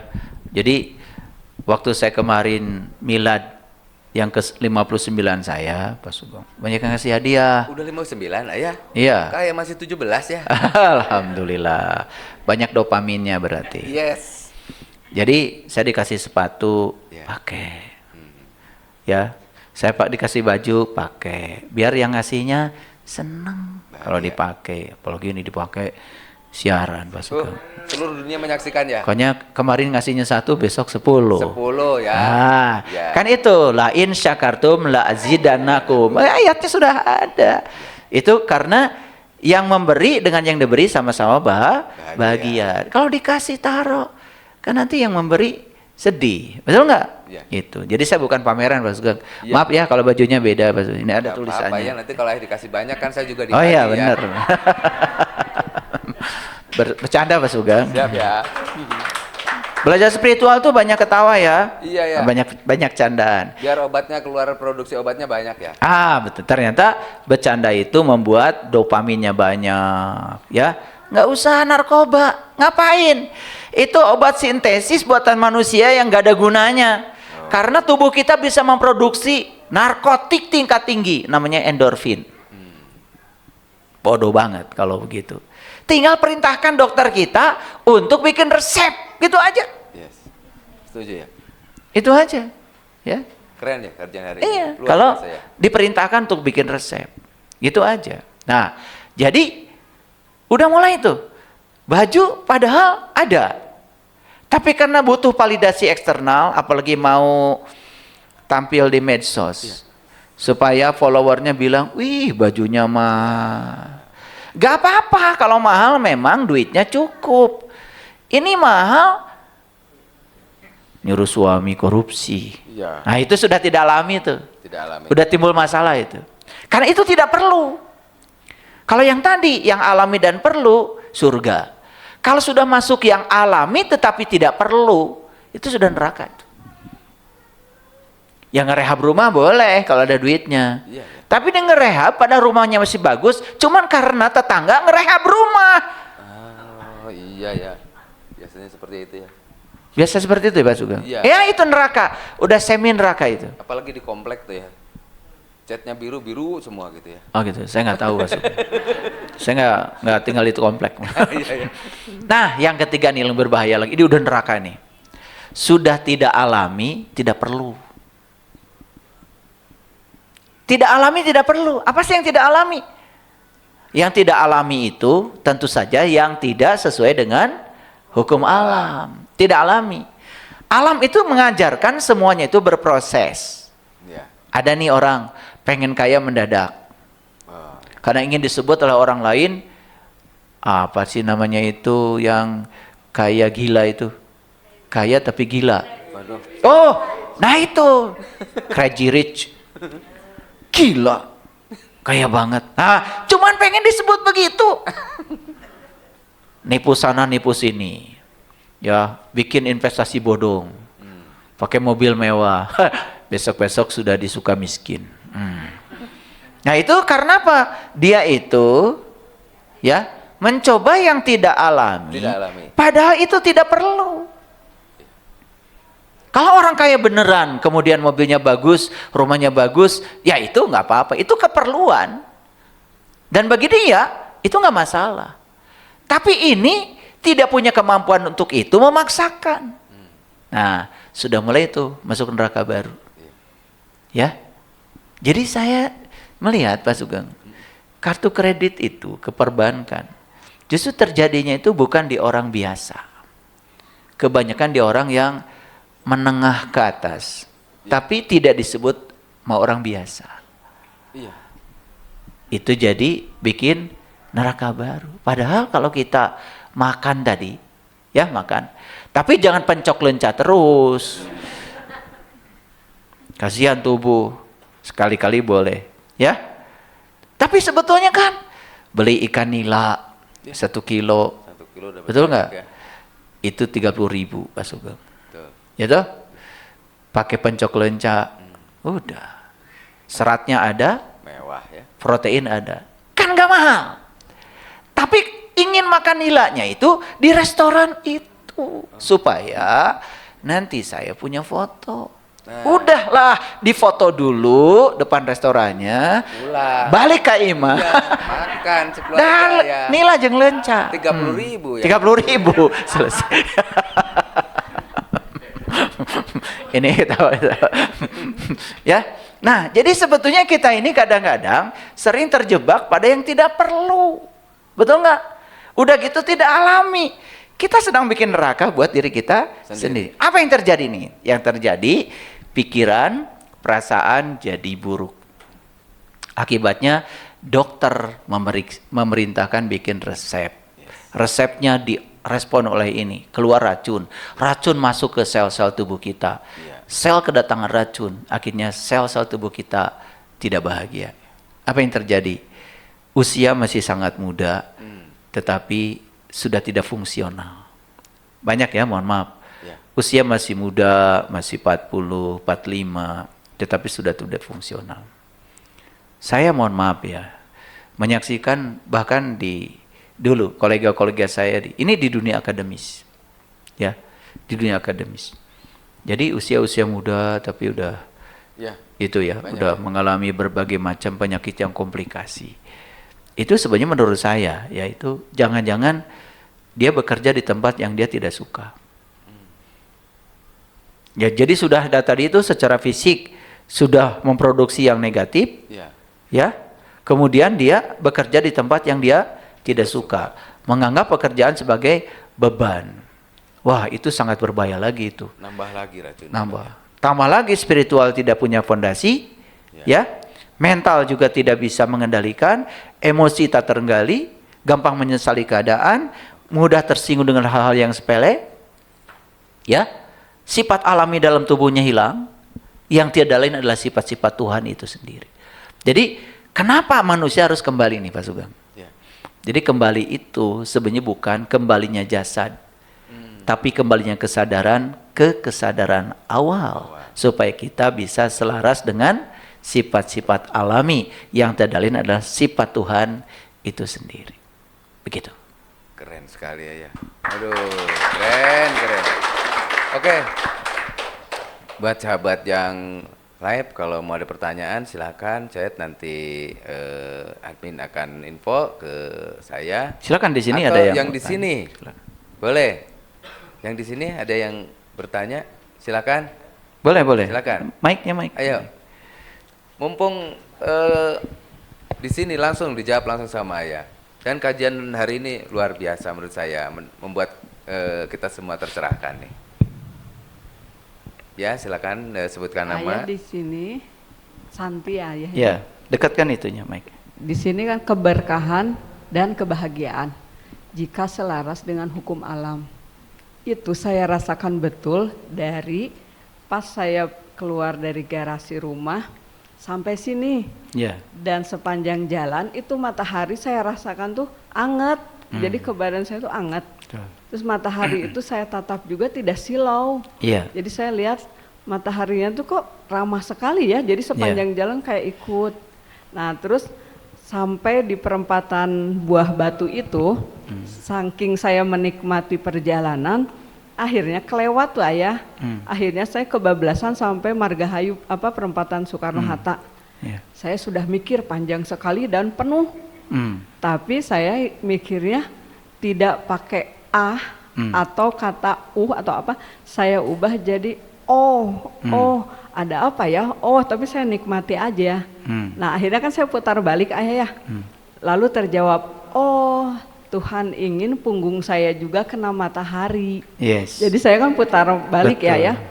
Pas masuk ke arah sini, itu jalannya sepi dan lancar. Jadi karena saya tidak mikir terlambat, saya bilang dalam hati begini, Ayah tunggu saya ya, saya datang. Iya, oke. Gitu, kalau yang minggu kemarin, kebalikan dari ini Ayah. Iya. Sampai saya sorenya hubungi Pak Sugeng ya. Oke, terima kasih Mbak Santi.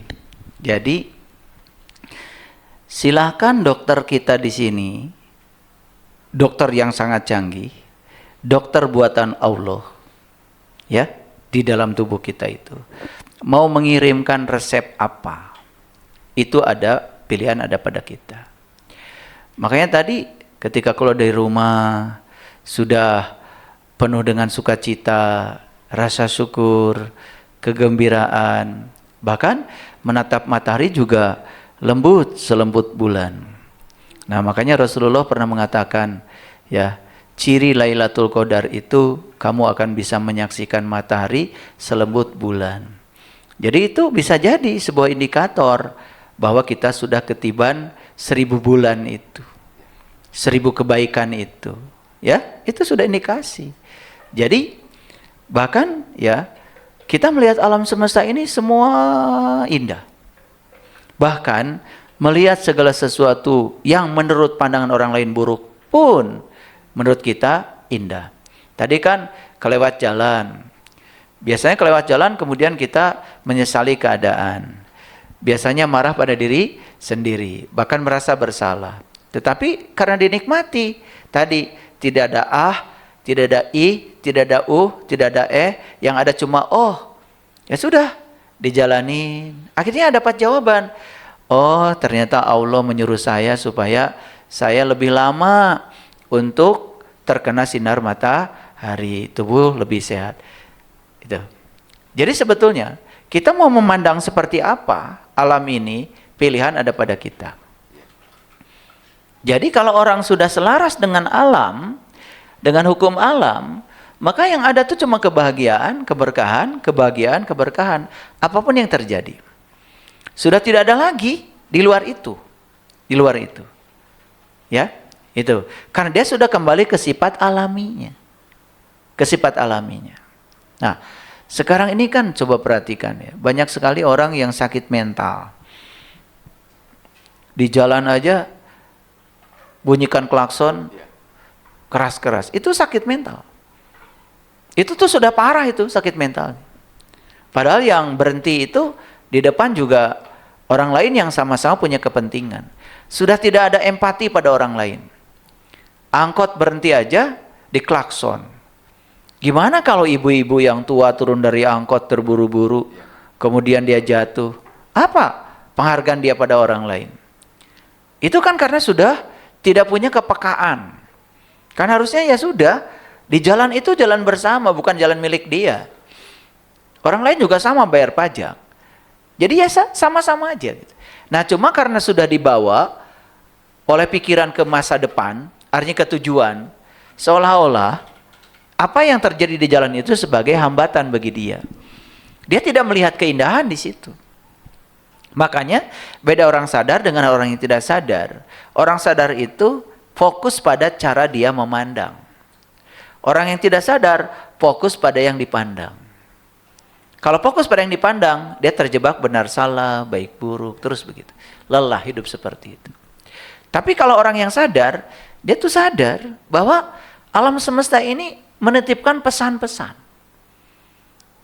Nah, judul kita kan hari ini melihat alam semesta dengan kekaguman. Ini baru saya lihat satu sudut pandang kecil saja terhadap mekanisme terbentuknya ya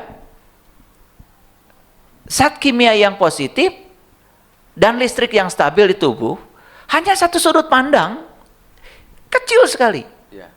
Betapa mengagumkan, betul, alam semesta ini. Betul. Gimana ya kalau saya berbicara, gimana caranya sinar matahari itu bersinar? Bagaimana reaksi-reaksi nuklir di sinar matahari? Bagaimana hidrogen di sana bisa diubah menjadi cahaya? Dan bagaimana cahaya yang datang ke sini jadi energi? Saya jelaskan secara fisika itu hanya melihat dari satu sudut pandang matahari bersinar. Wah, ya. Kalau kita bedah, makanya itu kata Nabi Muhammad pantas ya. Tafakur sejenak lebih mulia daripada sholat sepanjang malam. Apalagi sholatnya kayak robot. Ya, pengen pahala, pengen surga, takut neraka, transaksional kepada Allah. Ya toh? Udah gitu nggak tahu yang disembahnya juga siapa. Ya, ya. Malah Allah dipaksa supaya ngikut apa yang menjadi keinginannya dia. Wah, kayak gitu nggak ada hasilnya. Ya toh? Itu. Saya bukan menyepelekan sholat, ya, saya juga masih sholat, ya. Jadi bukan menyepelekan itu, tetapi coba antara sholat yang raga dengan dampak dari sholat itu harus selaras. Dan harusnya saya punya keyakinan, apapun yang diajarkan Nabi Muhammad, sholat, puasa, haji, umroh, apapun itu, pasti untuk membuat keselarasan pikiran dan perasaan. Supaya apa? Supaya mengirim resep yang bisa memproduksi zat-zat kimia yang menguntungkan. Kan untuk kesejahteraan semuanya. Gitu. Kemarin di Glow Up Ramadan saya jelaskan tentang betapa hebatnya saum, puasa ini. Dari sudut pandang fisik saja, ya, kita menahan lapar secara terkontrol dari sejak sahur sampai maghrib. Itu di fase-fase itu kan banyak sekali zat-zat kimia yang terbentuk di tubuh kita. Terbakarnya gula, terbakarnya cadangan lemak di hati. Itu hanya terjadi ketika kita melaksanakan puasa, tidak makan, tidak minum siang hari. Belum lagi proses autolisis, di mana sel-sel mati dalam tubuh disingkirkan oleh tubuh dengan terbentuknya protein raksasa yang namanya autophagisom. Wih, keren banget. Dan itu dibenarkan oleh ilmu pengetahuan. Jadi perintah-perintah kuno dari para nabi, para rasul di zamannya yang belum terjelaskan, Kemudian sekarang semua terjelaskan. Jadi aneh ya, di zaman Rasulullah aja ada, mereka mau melaksanakan puasa, dan mereka tidak berpikir apa-apa. Aneh kalau sekarang ilmu pengetahuan sudah sehebat sekarang, malah kita tidak melakukan itu. Ini soal kejujuran ini. Jam 12 sampai jam 2 siang, kita mungkin lagi haus-hausnya, kemudian tergoda untuk minum walaupun setetes orang lain tidak tahu. Itu gagal tubuh memproduksi yang namanya keton. Keton itu zat kimia yang dibutuhkan untuk memperbaiki kualitas otak. Karena ada input ke lambung. Ketika ada input ke lambung, otak gagal memproduksi keton. Karena saklar otomatis di otak terganggu. Sistem kelistrikannya nggak jalan. Itu cuma karena minum seteguk, walaupun orang lain nggak tahu. Dalam bahasa agama, itu disebut batal puasa. Dalam bahasa sains, itu gagalnya terbentuknya keton. Gagal memproduksi obat yang positif. Padahal keton itu energi tingkat tinggi untuk membersihkan otak, supaya otak kita bagus. Cerdas otaknya. Kalau ngikutin kajian saya ini nggak lemot. Ini, ya. Ini saya udah ngomong, orang lain udah ketawa dari tadi, baru sejam kemudian kalian ketawa sendiri belakangan. Kakak-raka pikiran. Itu karena itu ya, lemot. Mungkin tidak, tubuhnya gagal memproduksi keton itu. Jadi puasa itu bukan sekedar melatih kejujuran, tetapi juga kalau kita tahu, oh di jam ini terbentuk ini, di jam ini terbentuk ini.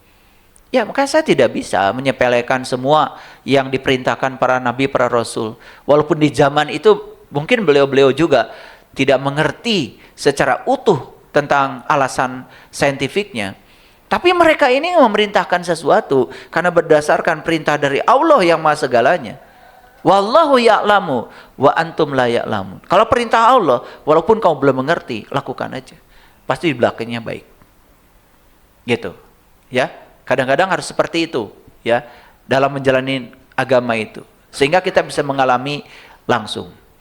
Nah, jadi dari kajian ini saya baru melihat alam semesta dengan kekaguman satu aspek kecil. Coba, Bapak Ibu pernah mikir nggak kenapa Bapak Ibu bisa mendengar? Mikir coba. Ya, coba perhatikan dari sini mulai. Saya ingin bicara. Dari sini kan? Dari ingin dulu, dari malak saya. Ingin bicara saya ditangkap dulu oleh otak. Jadi sinyal listrik. Sinyal listrik kemudian dialirkan ke saraf-saraf saya. Sehingga nyampe di mulut saya. Sinyal listrik di mulut, listrik nih, dirubah jadi mekanik. Jadi gerakan mulut. Udara yang ada di sini bergetar karena ada gerakan mulut. Karena udara bergetar, timbul bunyi. Bunyi ini dirambatkan ke sini lewat udara. Nyampe di sini sudah ada penerimanya, namanya gendang telinga. Gendang telinga dirancang oleh Allah, punya frekuensi yang tertentu, namanya frekuensi alami. Dia bergetar gendang telinga itu. Getaran gendang telinga ini masih mekanik. Dirubah lagi menjadi sinyal listrik. Dialirkan lagi ke otak. Sehingga ketika saya bilang racun, Bapak Ibu bisa tahu racun. Ketika saya bilang obat, Bapak Ibu bisa tahu itu obat. Ketika saya ngebodor, Bapak Ibu juga otomatis ketawa. Coba kalau mekanisme ini nggak ada. Saya ngomong kemana, kalian juga nggak nangkep apa-apa. Betul nggak? Gagal aja nih, genderang telinga mengubah energi mekanik, getaran, menjadi energi listrik. Kalian nggak bisa ketawa. Coba, kagum nggak? Ini hanya satu telinga. Belum lagi, kenapa telinga bentuknya kayak gini? Kenapa bentuknya gini? Kenapa ada anak telinga di sini? Buat apa? Itu baru telinga. Belum lagi bagaimana mekanisme mata melihat. Belum lagi yang luar biasa nafas. Pernah mikir nggak? Saya nggak minta napas, tapi napas masuk. Siapa yang memasukkan itu? Ini kekuatan dari mana? Dan kalau napas nggak masuk ke saya, kan saya mati. Pernah nggak berterima kasih pada Sang Maha Kekuatan ini yang setiap saat menginputkan napas ke tubuh kita walaupun kita tidak minta? Pernah nggak? Nggak ada. Berterima kasih pada ini nih, pada energi yang maha dahsyat di sini yang membuat napas bisa masuk. Nah, ketika napas masuk, ayo mau dipahami sebagai apa? Oh, napas masuk berarti izin hidup bagi saya. Kenapa saya diizinkan hidup? Napas masuk berarti cinta kasih Allah buat saya. Kenapa saya diberi cinta kasih? Untuk apa ini semua? Setelah itu napas masuk memberi kehidupan pada seluruh sel.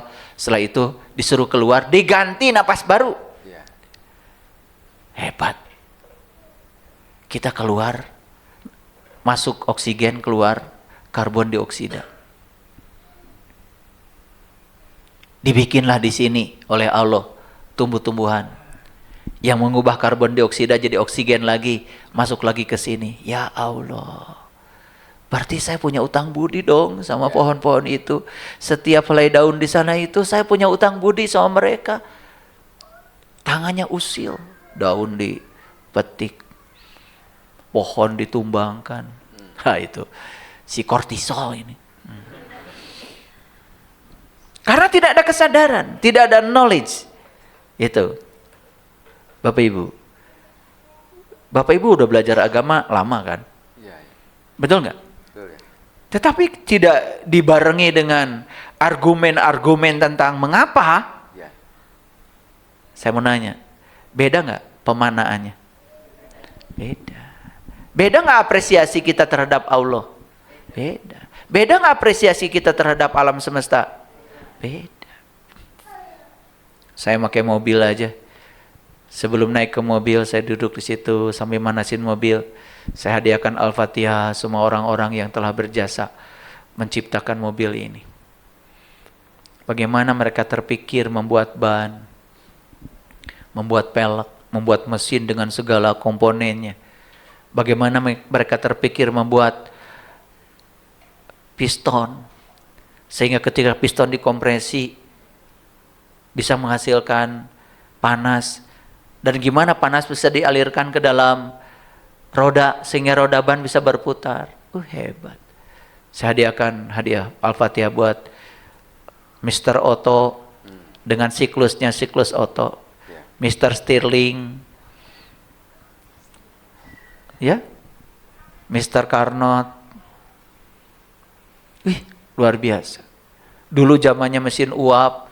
Gimana mereka itu dari mesin uap bertransformasi ke dalam mesin bakar. Dari mesin bakar sekarang bertransformasi menjadi mesin listrik. Gimana itu? Kalian pakai mobil aja suka-suka, duduk marah-marah jadi mobil. Gimana? Betul nggak? Banyak nggak utang budi kita sama yang bikin menciptakan mobil? Banyak sekali ya. Banyak kan? Iya. Siapa yang bikin AC? Kenapa AC tahu kalau sudah dingin, tok, mati. Anget dikit, tok, hidup lagi. Siapa yang bikin saklar itu? Waduh, kayaknya Al-Fatihah satu nggak cukup. Gitu nggak kalau mau naik mobil? Belum ya. Belum. Biasakan. Ya. Siap. Biasakan. Biasakan. Upacarakan mobil itu sesekali. Hadiahi Al-Fatihah buat semua komponennya. Biar sepanjang jalan itu mereka membawa keberkahan buat hidup kita. Kenapa? Apa kalian pikir semua yang ada di mobil itu mati? Nih, saya kasih tahu. Di mobil ada listrik nggak? Ada. Ada kabel? Ada. Nah, ini kabel. Nih soal kekaguman lagi. Kabel. Dari apa kabel dibuat? Dari tembaga. Pernah nggak nanya? Kenapa kabel bukan terbuat dari besi? Pernah nanya? Karena Karena nggak ada pertanyaan. Kalian nggak ada pertanyaan. Aman. Aman. Itu loba pikiran. Kenapa? Karena tembaga itu bahasa kimianya Cu. Kuprum. Cu itu punya nomor atom 29. Dia punya elektron di dalam satu atomnya 29 buah dan punya proton 29 buah. Yang terdistribusi dengan rumus kimia seperti ini, K, L, M, N. Di kulit K yang paling dekat, ini inti atom, ini kulit K, ini kulit L, kulit M, kulit N. Di kulit K itu ada 2 elektronnya. Di kulit L ada 8. Di kulit M ada 8. 2, 8 berarti 10. Tambah 8? 18. Betul? Ya. 2, 8, 8. Itu baru 18. Oh, sorry. Di sini berarti tinggal berapa? 1. Ya? 1. Nah, jadi di kulit terluar elektronnya cuma 1. Maka disebut free elektron, elektron bebas. Kalau dia dapat tegangan listrik, walaupun cuma 2 volt, 3 volt, cukup untuk menggerakkan elektron ini jalan-jalan di dalam tembaga itu. Disebut arus listrik. Coba nggak ada listrik, gimana AC di mobil bisa hidup? Gimana kawan bisa joget-joget di mobil? Tipnya nggak ada arus listrik. Coba, dari hal kecil aja. Jadi kalau saya terus terang ya, setiap hari itu karena saya belajar, yang ada tuh cuman kekaguman, kekaguman, kekaguman. Saya jarang bilang Allahu Akbar sebanyak Pak Sugeng. Tapi saya merasakan Allahu Akbar itu di setiap hela nafas saya, setiap saat. Gitu, Allahu Akbar saya begitu. Saya terus terang ya, tidak bisa takbiran dari maghrib sampai jam 6 pagi. Gak bisa. Tapi Allahu Akbar saya setiap hari di sini. Allahu Akbar. Setiap saya baca buku, Allahu Akbar di sini. Setiap saya mengamati itu aja, kenapa ya pakai tembaga? Hebat. Jadi Allah tuh menyediakan tembaga, besi, timah, aluminium, nikel, semua udah ada peruntukannya sendiri-sendiri. Makanya mineral ini jadi rebutan. Rebutan kalau orang yang ngerti. Kalian mah nggak rebutan. Walaupun di bawah rumahnya ada biji besi juga, sarewe. Kalau orang yang tahu, ya, lihat. Mohon maaf, kayak Amerika itu. Tahu. Di Pulau Jawa ada mineral apa aja, udah datanya mereka punya. Ya, ini di Jawa Barat ya. Mulai dari Bandung ke selatan tuh, sampai ke Garut, sampai ke Pamengpeuk itu. Bawah kita tuh emas.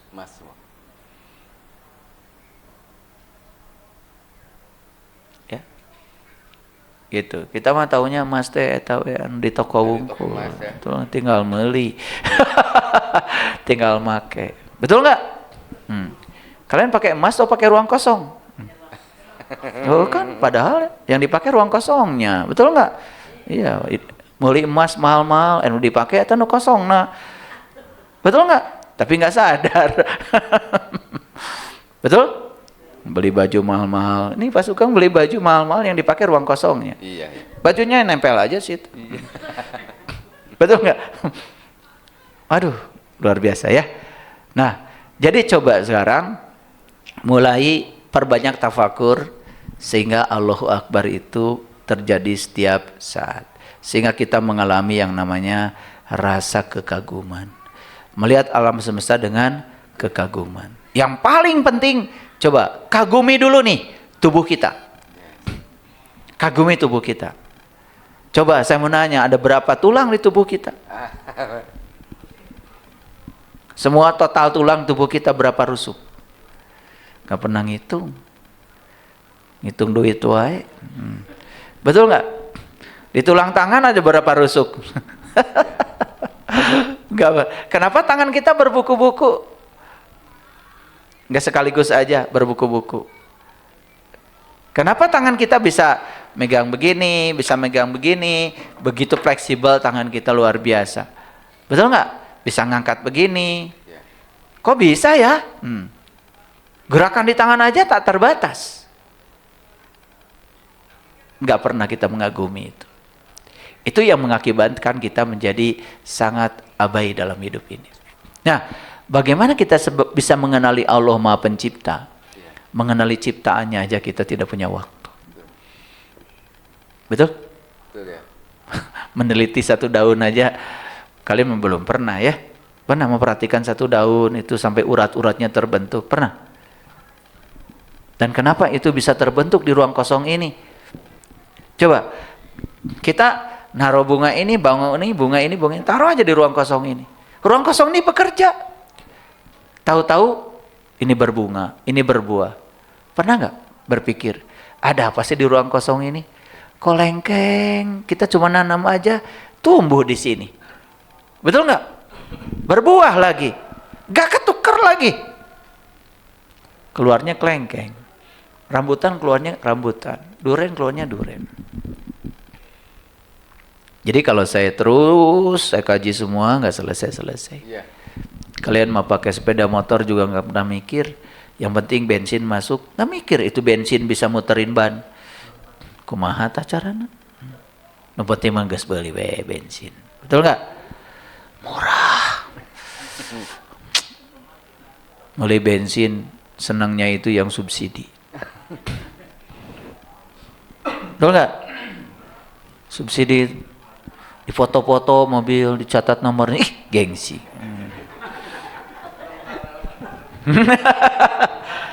Jangan ya. Jangan. Kalau menjadi orang kaya, beli bensin yang tidak disubsidi. Ya? Iya. Belilah minimal Pertamax. Bagus kalau beli turbo. Biar mobil kita juga awet. Kasihlah mobil kita sekali-kali yang bergizi. Pertalite. Kocak lencak wae. Pertalite itu kalau di Jogja itu setara dengan apa yang jamu yang kuning-kuning itu Pak? Beras kencur. Kunyit asam. Oh, kunyit asam. Iya. Itu Pertalite ya? Pertalite. Kalau Pertamax ya? Kalau Pertamax itu ya sudah mulai ada di supermarket tuh yang banyak oksigen tuh apa? Oh, Oksi. ya, Biru kan warnanya? Ya, ya. Iya. Kalau sudah turbo, iya. itu berarti anggur. Anggur. Kasih anggur kan seger. Ya tak? Mobil solar. Jangan beli solar Pak Sugeng. Belilah minimal Dexlite. Dexlite, ya. Nah, syukur-syukur kalau bisa beli Pertamina Dex. Itu. Ini hukum tarik menarik nih. Karena kalau kita berpikir kaya dan kita tidak mau mengambil haknya orang lain, udah biarin aja. Itu buat mereka yang berhak. Jangan pengen disubsidi ya Pak Sugeng. Iya, iya. Setuju ya? Belilah Pertamina Dex. Ya tak? Iya. Mobil saya tuh Pak Jero. Kasih Pertamina Dex. Ih, gitu di. Kasih biaya solar, udah digas. Kalah ka hidung. Hitut tah. Iya, ngahitutan batur deh. Kayaknya mules dia tuh kalau dikasih ini subsidi katanya. Ngerti mobil saya itu. Kasih subsidi mules perutnya itu. Keluarnya hitam. Ini saya bicara seperti guyonan ya. Iya. Tapi ini adalah praktek kehidupan. Kalau kita memantaskan diri, selalu aja. Jangan berpikir cara.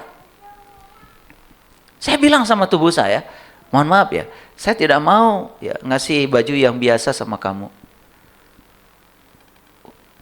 Dan saya tidak berpikir saya harus mencari uang. Ada aja yang ngasih baju. Orang lain, makanya pantas ya, kayaknya ayah kalau bajunya ini Keren ya? dikasih. Pantas kalau sepatunya ini dikasih. Oh saya suka olahraga, ada yang ngasih sepatu kemarin 3 Pak Sugeng. Wah. Wih berarti ini pesan semestanya olahraganya harus lebih kencang lagi saya. Lagi. Ganti-ganti berarti sepatunya kan.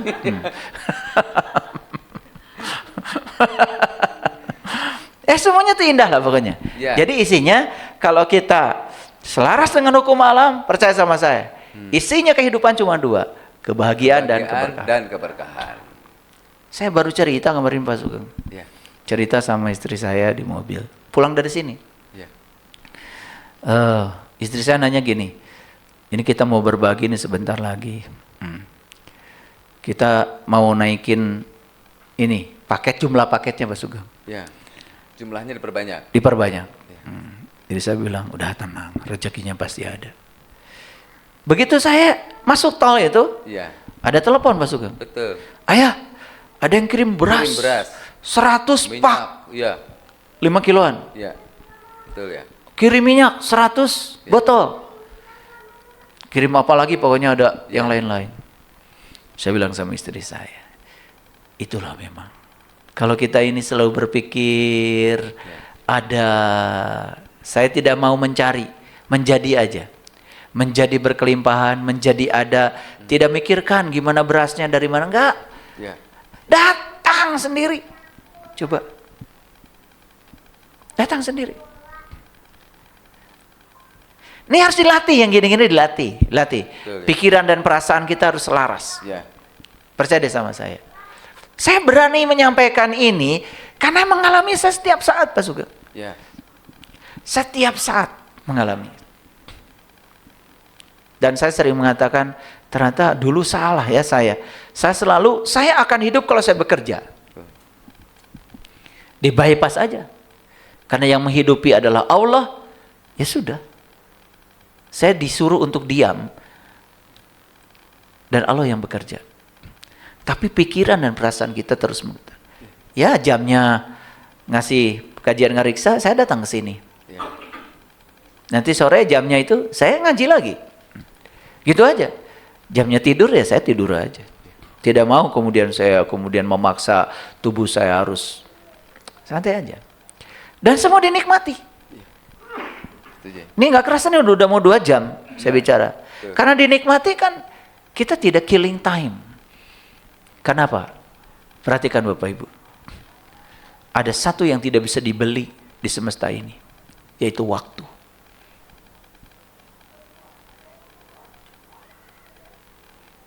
Itu yang tidak bisa dibeli. Dan waktu itu, ingat, pernah bicara sama saya. Ini waktu pernah bicara. Kata waktu, tolong saya dihabiskan. Dan tolong saya jangan disimpan. Itu kata waktu. Waktu itu mintanya dihabiskan. Jangan disimpan. Yuk kita habiskan waktu untuk membuat sejarah besar dalam hidup. Supaya kita meninggalkan banyak tabungan kebaikan di sini. Untuk diri kita sendiri. Itu kajian hari ini Pak Sugeng. Udah cukup. Keren sekali ya. Aduh, luar biasa. Keren ya sahabat ya. Aduh, kita sampai tahan napas terus ya dari tadi ya. Ternyata cuma 2 saja, kebahagiaan, keberkahan. Luar biasa hari ini ya. Banyak-banyak para sahabat, kita mulai belajar ya. Mulai hari ini kita perbanyak produksi obat ya. Sehingga kita terus dapat energi positif. Kadang kita udah berpikirnya obat tapi salah pabrik yang sintetis, sehingga akibatnya tambah terpuruk, tambah buruk gitu. Terima kasih Ayah.